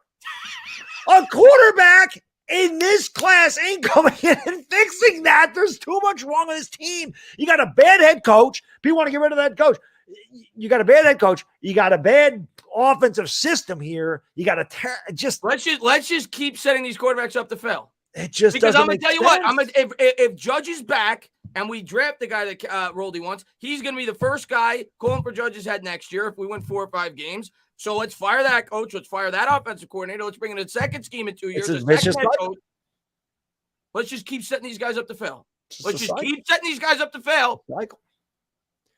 Yeah. Not happening. I am not. No matter how much people try to convince me, I am not going to get on board with taking a quarterback this year. I'm going to do my research. I'm going to give my opinion on who I think is the best. And right now, with the limited research I've done, I think Willis probably has the highest ceiling. I agree. I think Corral is probably my favorite quarterback right now, based off the limited research that I've done. I think Carson Strong has the strongest arm. Well, it's close between him and Corral. Both of them have a really strong arm. Willis has a quick release. He's got a good arm. He's got mobility. I see the draw that people have in him, but I am not going to get on board with taking a quarterback in this draft. There's a reason Malik Willis transferred from Auburn to Liberty. That always kind of, I mean, you never know because Kyler Murray transferred from A&M and went to Oklahoma. And again, you get put in a good system, you can really develop. So we'll see, man. I love these comments. Cookie Monster just hates me because I'm not a quarterback guy and he wants to take a quarterback at all costs. He says, Tana, shut up, bro. Roldy is right. The Giants are worse than the Lions. So you prove my point. Does people listen to what we say, Bad Dog? I'm trying to figure out if people listen to what we say. Tana, shut up. The Giants are worse than the Lions. Roldy's right. I'm telling you the reason I wouldn't draft a quarterback is because our team sucks. Do people listen? Sometimes they don't. I'm serious. Sometimes, well, no, I get some comments on some of my videos too. And I'm like, am I speaking a different language? I know I have a hard time speaking English sometimes, but I'm like, so I feel like my thoughts are pretty forthright. I'm letting you know what I'm thinking. I feel like I let people know what I'm thinking pretty clearly. Whatever. People just want to take a quarterback, I guess. I guess when you're just tunnel vision, you're like, I don't care. What is it from Fever Pitch with the lobster against? I want to hear the score. I guess that's what I want to hear your opinion. I don't want to hear sense. Quarterback. I don't know. I don't know, man. Oh. I don't know. The Cookie Man says, Tana, I can't wait to join you. One day I'll have you on, man. Xerox says, Happy New Year's, guys. 2 linemen in the first round would be amazing. Plus having Gates and Gates I'm not going to bank on. And I think he'd be a feel-good story. He'd be a great story if he's able to. And we're going a little bit later tonight. We're getting into rants. Sorry, guys. Sorry, Bad Dog. I'll keep you on a little later. Sometimes you get heated. You talk football. It's the Giants, man. We're passionate. We're Italian. That's right. He says, plus having Gates and Thomas. Hernandez can have a change of career.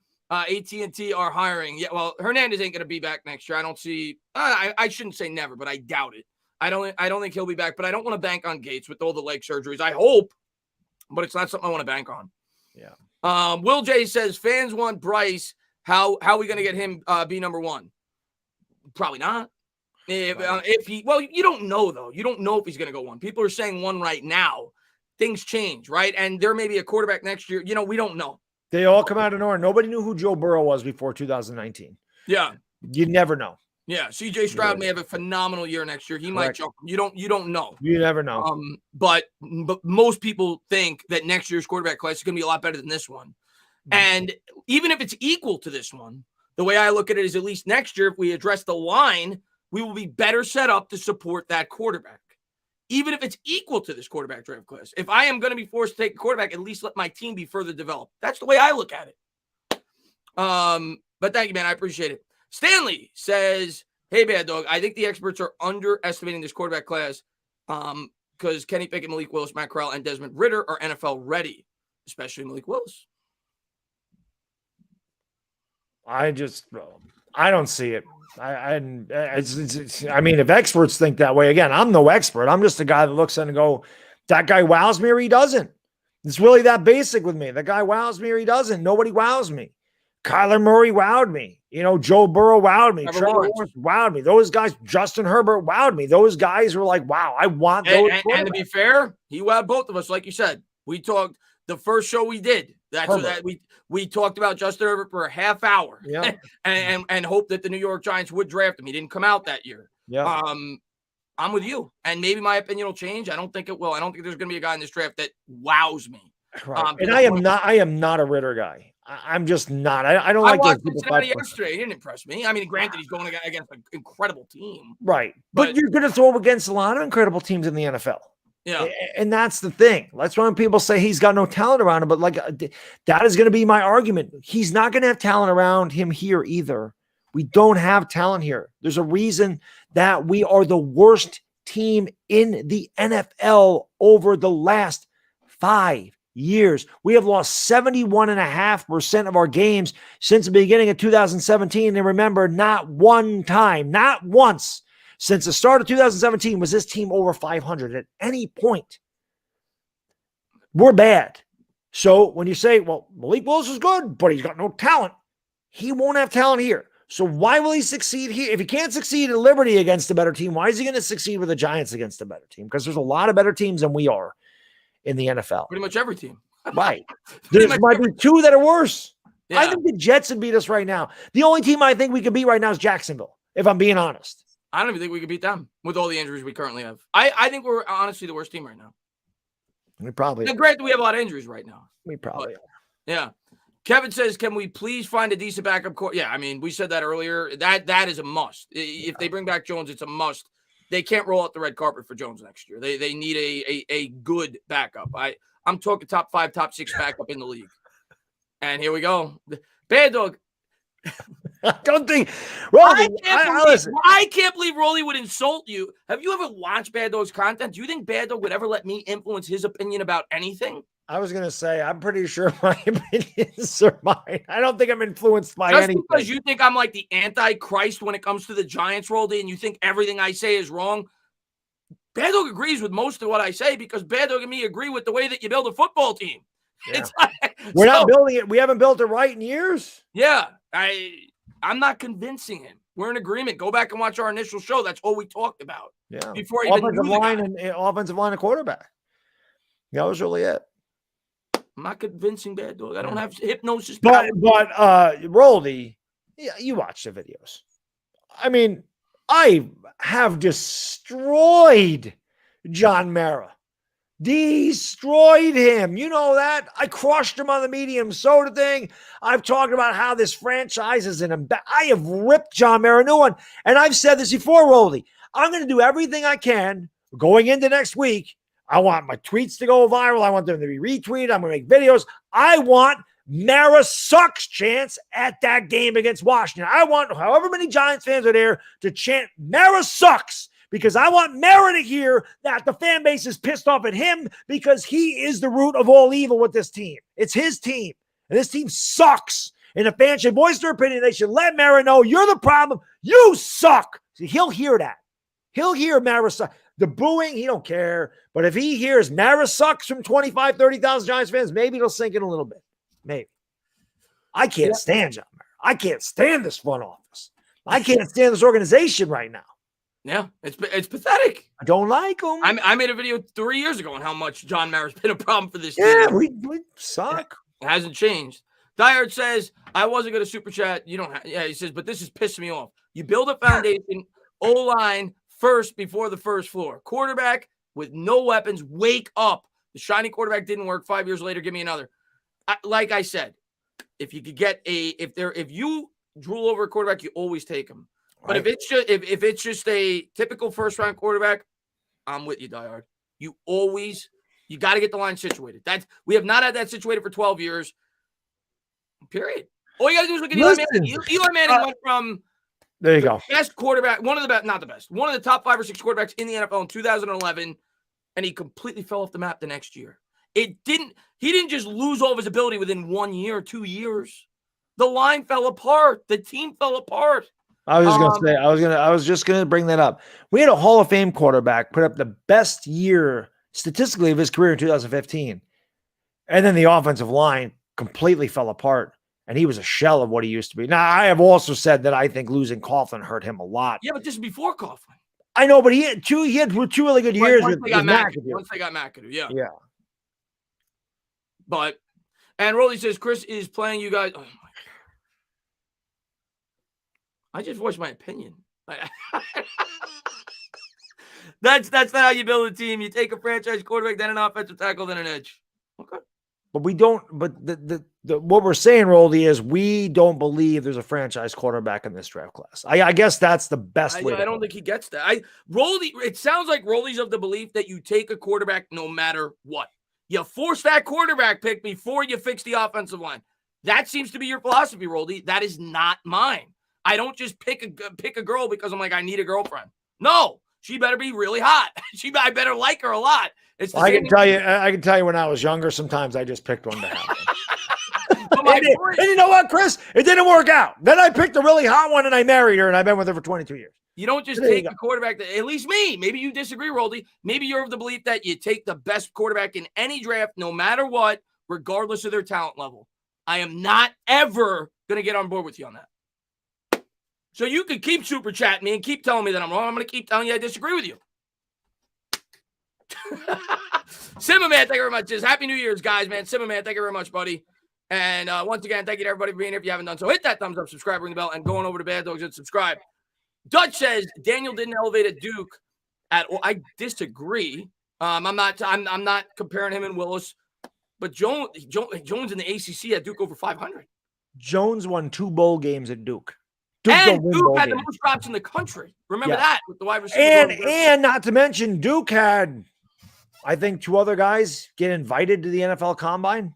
2 other guys got invited to the Combine. They had a winning record in the ACC with a dog shit football team. They won 2 bowl games at Daniel Jones. He actually did elevate Duke, which is why after I had my explosion about Jones, I kind of curtailed the back when I went and looked and go, oh, he's not as bad as I thought he was, but ended up being that bad.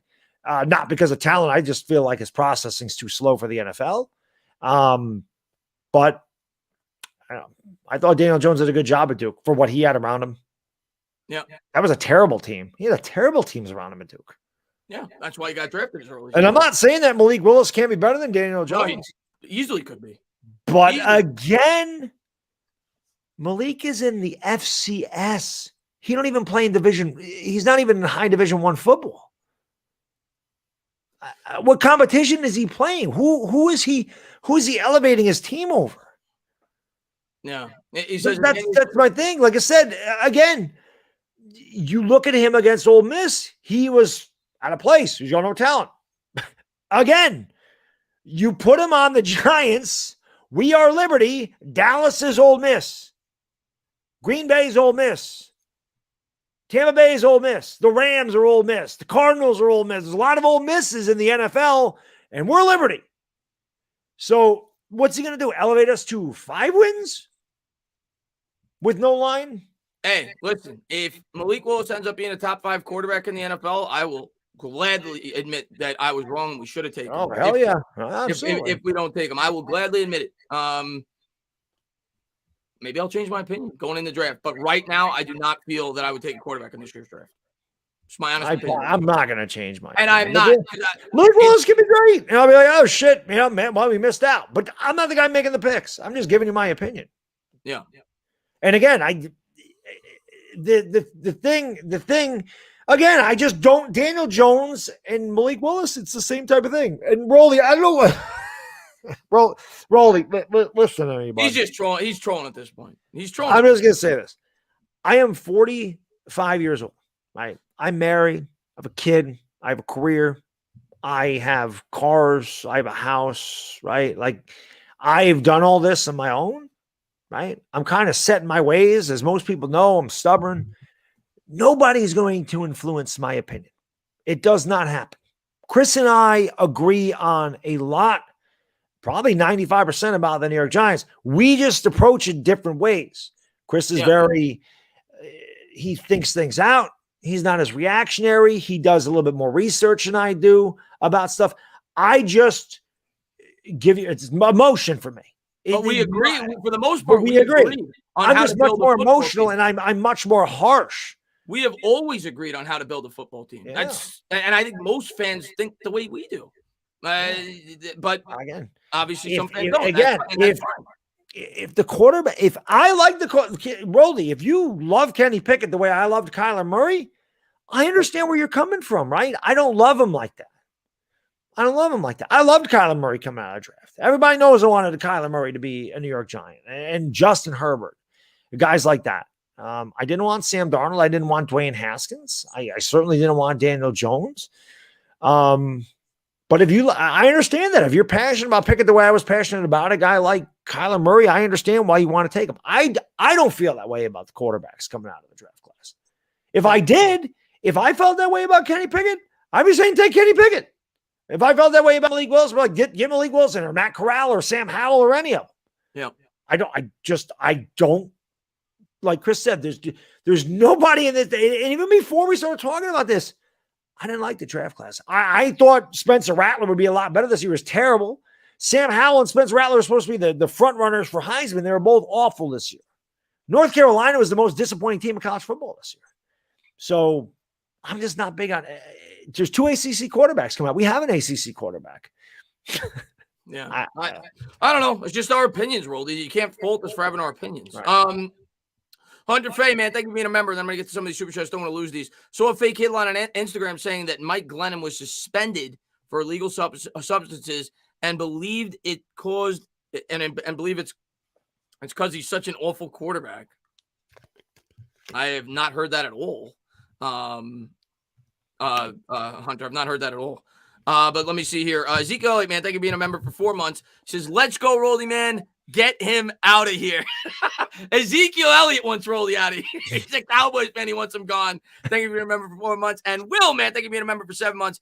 Hey, my friend, I hope you had a great holiday. It was a pleasure getting to meet you at the Giants game, Will. He says, please, please, please go double O-line, please. I'm with you, man. And obviously, we're going to be getting a lot of kickback by fans like Roldy in the offseason, and it's going to make it that much more irritating and fun. It's like I said, one thing we all agree on is we want the Giants to be better. We're not all going to agree on how they're going to get better or how we want them to get better. We just want them to get better. Yeah. If the Giants draft Kenny Pickett, I'm not going to sit there and go, God, I hope he sucks. Hell no. I'm going to hope he's great. Yeah. I'm just giving my opinion. Just like a lot of fans. Roldy like makes it seem like I'm like the only guy with this opinion. Most Giant fans think the way I do.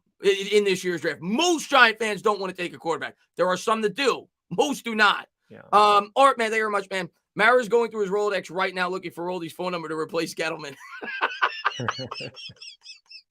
Art, my man. And Roldy says, you guys are effing wrong. Bad Dog, I'm disappointed. I guess. I expect you to show just as much vengeance towards Bad Dog than this offseason, Roldy. Yeah. It is what it is. I'm sorry. You're disappointed. I don't know what to tell you. I don't like the quarterbacks. I didn't like the quarterbacks going into this year. I just don't. And Dust Thunder says, who you got in the Cowboys Cards game? I think that game is in Arizona. Cowboys. I'm going to go with the Cowboys anyway, though, because the Cardinals just don't look that good right now. They're struggling a little bit right now. And it's such could be a get-right game for them, though.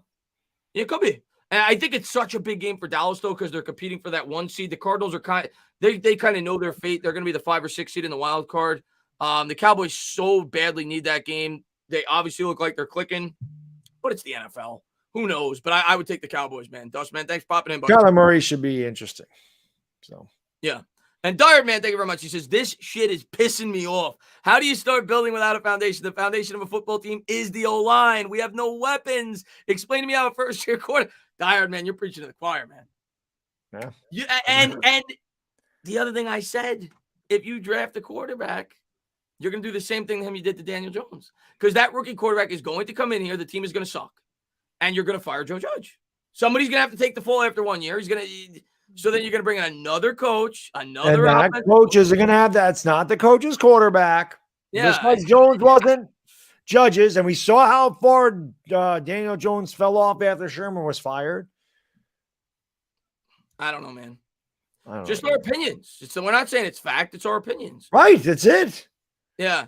And Derek, man, thank you very much. Obviously, Roldy wants Pickett, so he thinks he's right. Derek, listen, I've said this now countless times in videos. When I first started on YouTube, I caved to the fan base way too much. I was not a guy that wanted to take a quarterback in 2018 or 2019, rather. I let the fan base convince me. I liked Haskins, but I was not on board with taking a quarterback in that draft. I let the fan base convince me that I would have been okay taking a quarterback there in that draft.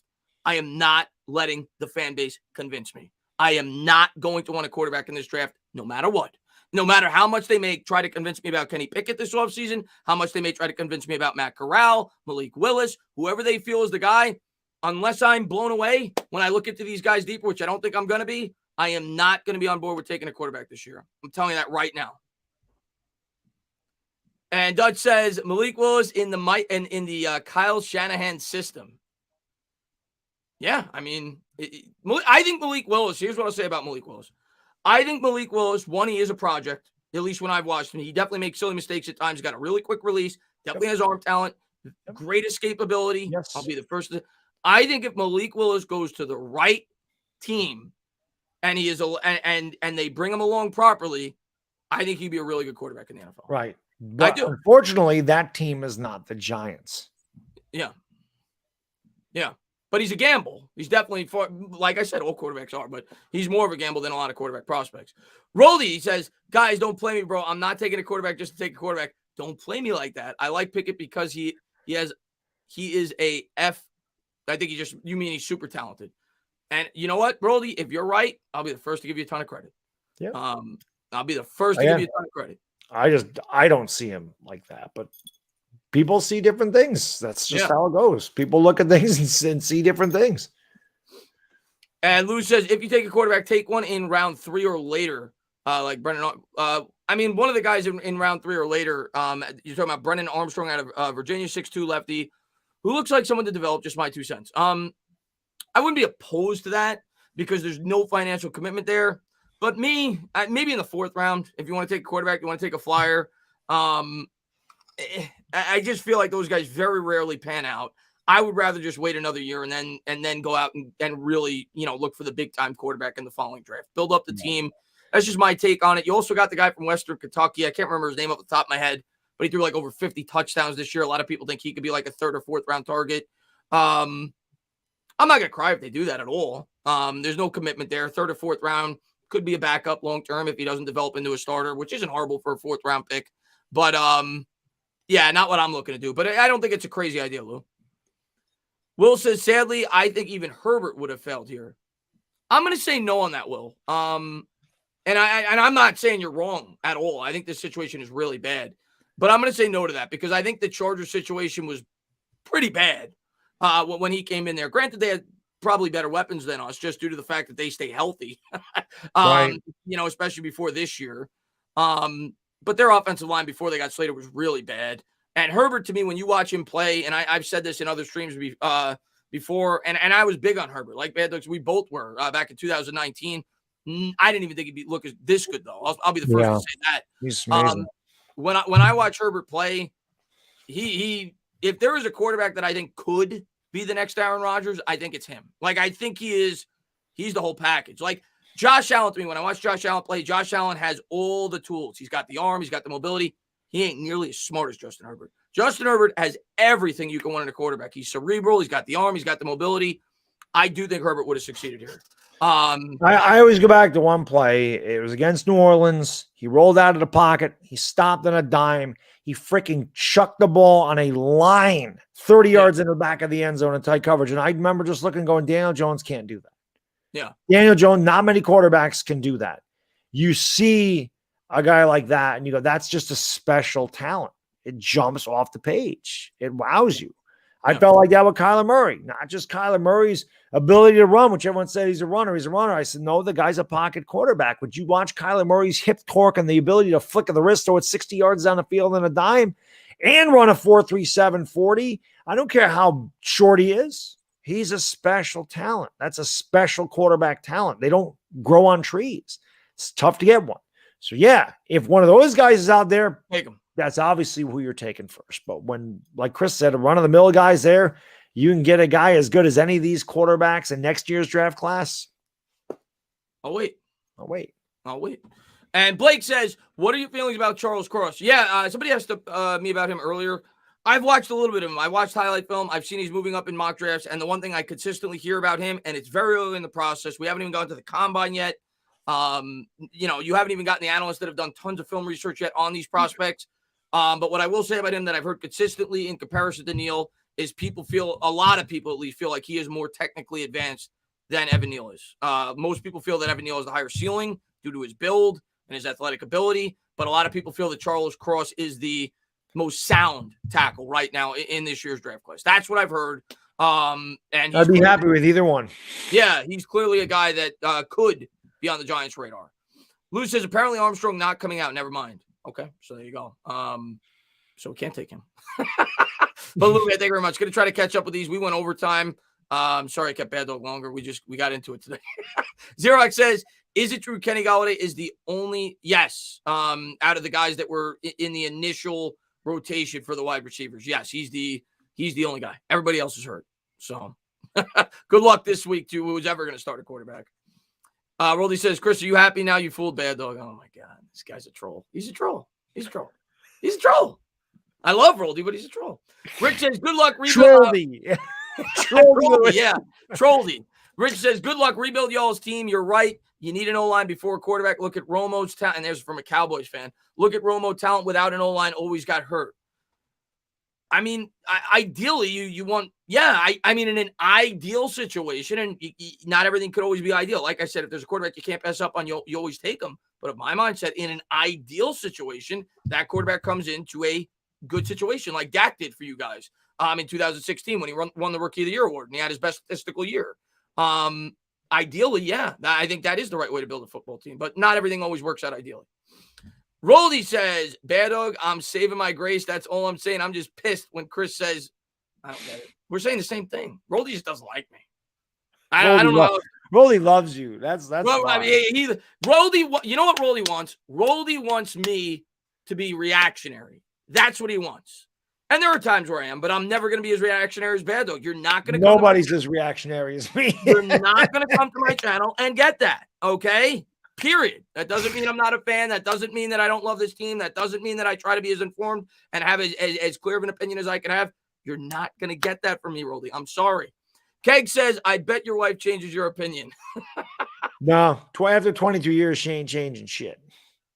At the beginning, she can persuade me, though. Yeah. She can persuade. My son can change my opinion on stuff, though.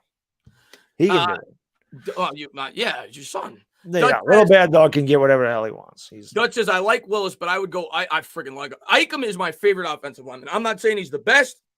A lot of people don't have him mocked at the top of the draft. Out of the guys that I've watched on film, he is the most fun to watch. The guy from NC State, he is my favorite offensive lineman that I've watched so far. He is the nastiest offensive lineman that I've watched so far. He says, I like him. I like Evan Neal, Jermaine Johnson, the pass rusher out of Florida State, or Ritter or Zion Johnson. Yeah, a lot of people have him in the second round for the Giants. Would be so hot.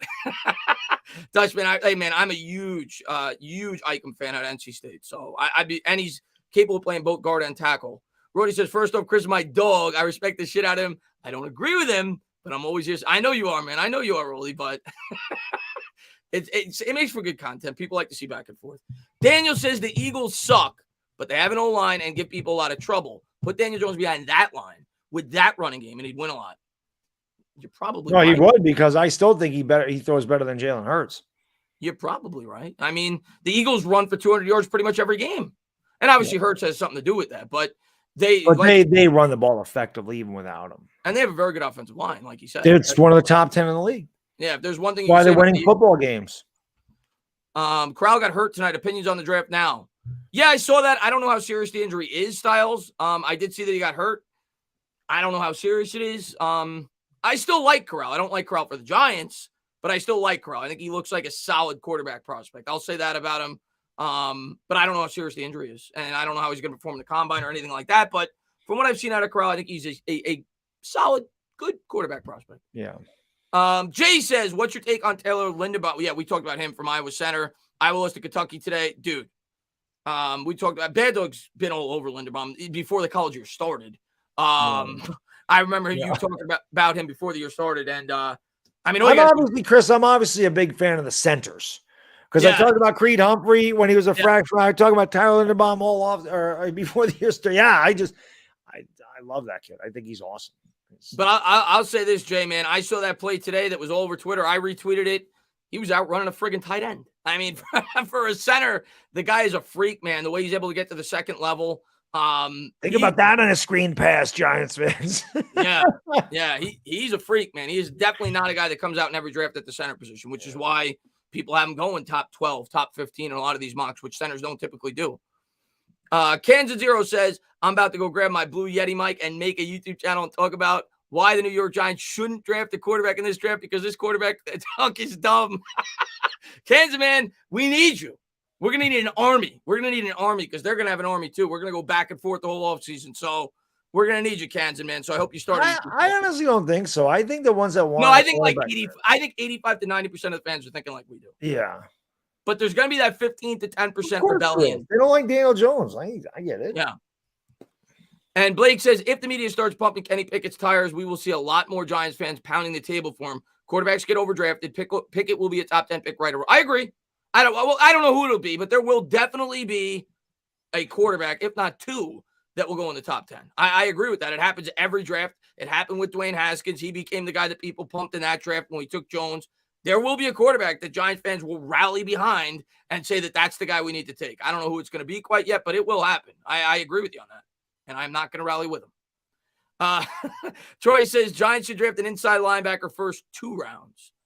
I agree. I mean, I said earlier, outside of the offensive line, I think inside linebacker or edge are our 2 biggest needs on defense. So there's a couple of inside linebackers that I really like. The kid out of Utah is probably the one that I like the most, but obviously, there's a couple that are really good.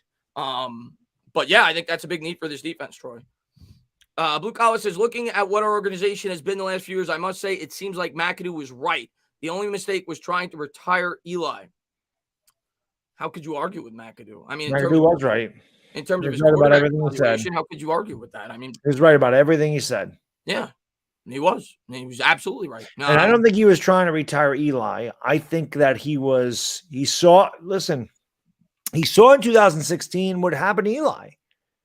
He saw, and Eli fell off in 2016, and he said, you know what? I'm sure that McAdoo wasn't going to say, draft Mahomes, draft Watson, we're going to start him in 2017. He probably would have started Eli, just wanted them to sit a year, and he would have had his future quarterback. That's what McAdoo wanted. I don't think he wanted to retire Eli, but I think when he knew he was getting fired, he said, all right, you didn't want to give me my way? F you. I'm sitting Eli. Yeah. And then because Mara felt guilty about letting it happen, they held on to Eli for 2 more years. It was out of spite. It was out of spite, but he was absolutely right. I don't think he was a great coach, but he was, in terms of his he's a very smart football guy, though. And in terms of his evaluation of the team, he was right. Yeah. Jeremiah says, I'm an Eagles fan, and I agree with Roldy. He wants us to do what Roldy wants. Jeremiah, man, thank you so much. Roldy says, can you guys talk about the state of the Giants front office and how dysfunctional it is? I mean, we kind of already did. But yeah, I mean, several articles have come out. I mean, I don't know if you heard about it, Bad Dog. You probably did by now. The fight with the between the I looked into it a little bit. I get confused on Twitter pretty easily, so I really know what was going on. Like I said, I really wasn't on social media this week. Like I said, I was off this week. I wanted to spend some time with my son, my wife, because she was on vacation too. So, we did some things. Obviously, I had all the Christmas toys to play with and stuff. So I just kind of stayed off of the stuff. I didn't make I made one video, I think, the entire week. I didn't make any other videos. I don't know. Outside of streaming the game. Yeah, I wanted to hang out with my kid and my wife. So I didn't see a lot of that. Yeah, I mean, basically the VP of Communications, who's been with this team for 30 years, came out and got into a Twitter beef with a former ex-scout of the New York Giants, a guy that currently is employed with the New York Giants. It's a horrible look. It's a horrible look. It's embarrassing for the franchise. It's completely dysfunctional. We know that. We know this organization right now is a mess. It's been a mess. And, I just hope that they get things situated. But it was a horrible look, Roldy, and they're one of the most dysfunctional organizations in the NFL in recent memory. There's no doubt about it. That's why we're so bad. That's why we've been bad for 10 years. It all starts up there. Yeah. And Doug says, I saw Pickett live in Pittsburgh several times. The one thing I will say, though, I would have been pissed, too, if I was the Giants with that guy that came out and went on his spree on Twitter. You just can't voice it publicly. It makes you look bad. But I understood why the Giants were pissed. Yeah, agreed. You can't go out and voice your opinion like that. Let's read a couple more of these, and we're going to close it out. Doug says, I saw Pickett in Pittsburgh several times, and he is the real deal. He has everything you want in a quarterback, and he makes NFL throws consistently. Hey, Doug, he's probably going to go to your team. So I've seen a lot of people think he's going to end up as a Steeler. And if he ends up with the Steelers, he's probably going to be good. Steelers that know how to build a football team. They know. You want to talk about a non-dysfunctional franchise? Yeah, that's the level of consistency every franchise wants to be.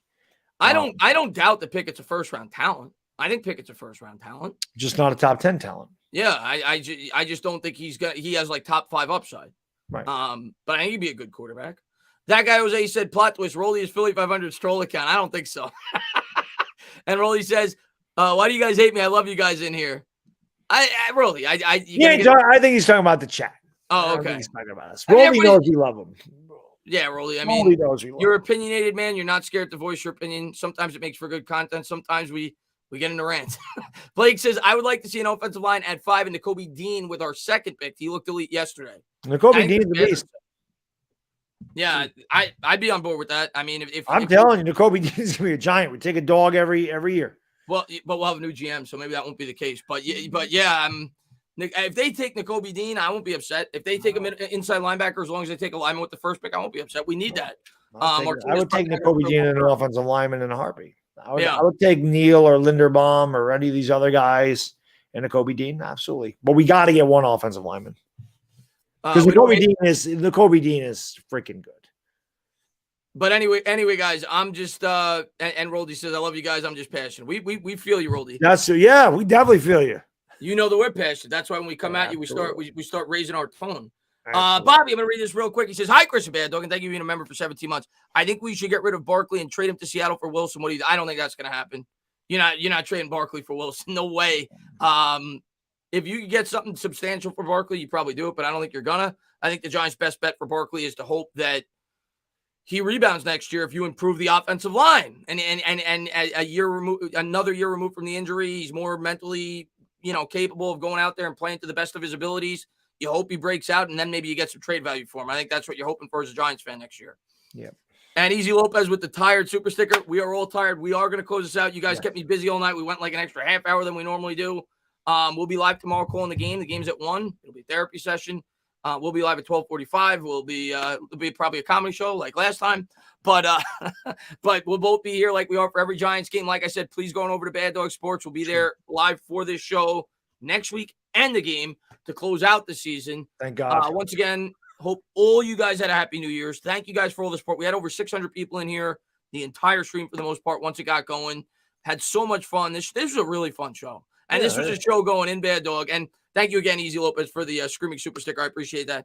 This was a show going in where we're like, what the hell are we going to talk about? But this was a really fun show, and it's because of you guys. You guys always bring the passion out of us. You always make the show a lot more fun. So thank you to everybody for tuning in. Thank you guys who support both of our channels.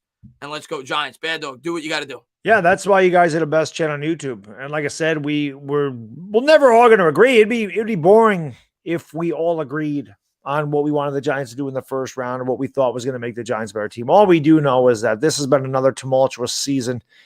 2021 was just an incredibly disappointing season. Probably the roughest season that I've been through as a Giants fan, probably in my life, honestly, just because I had higher expectations.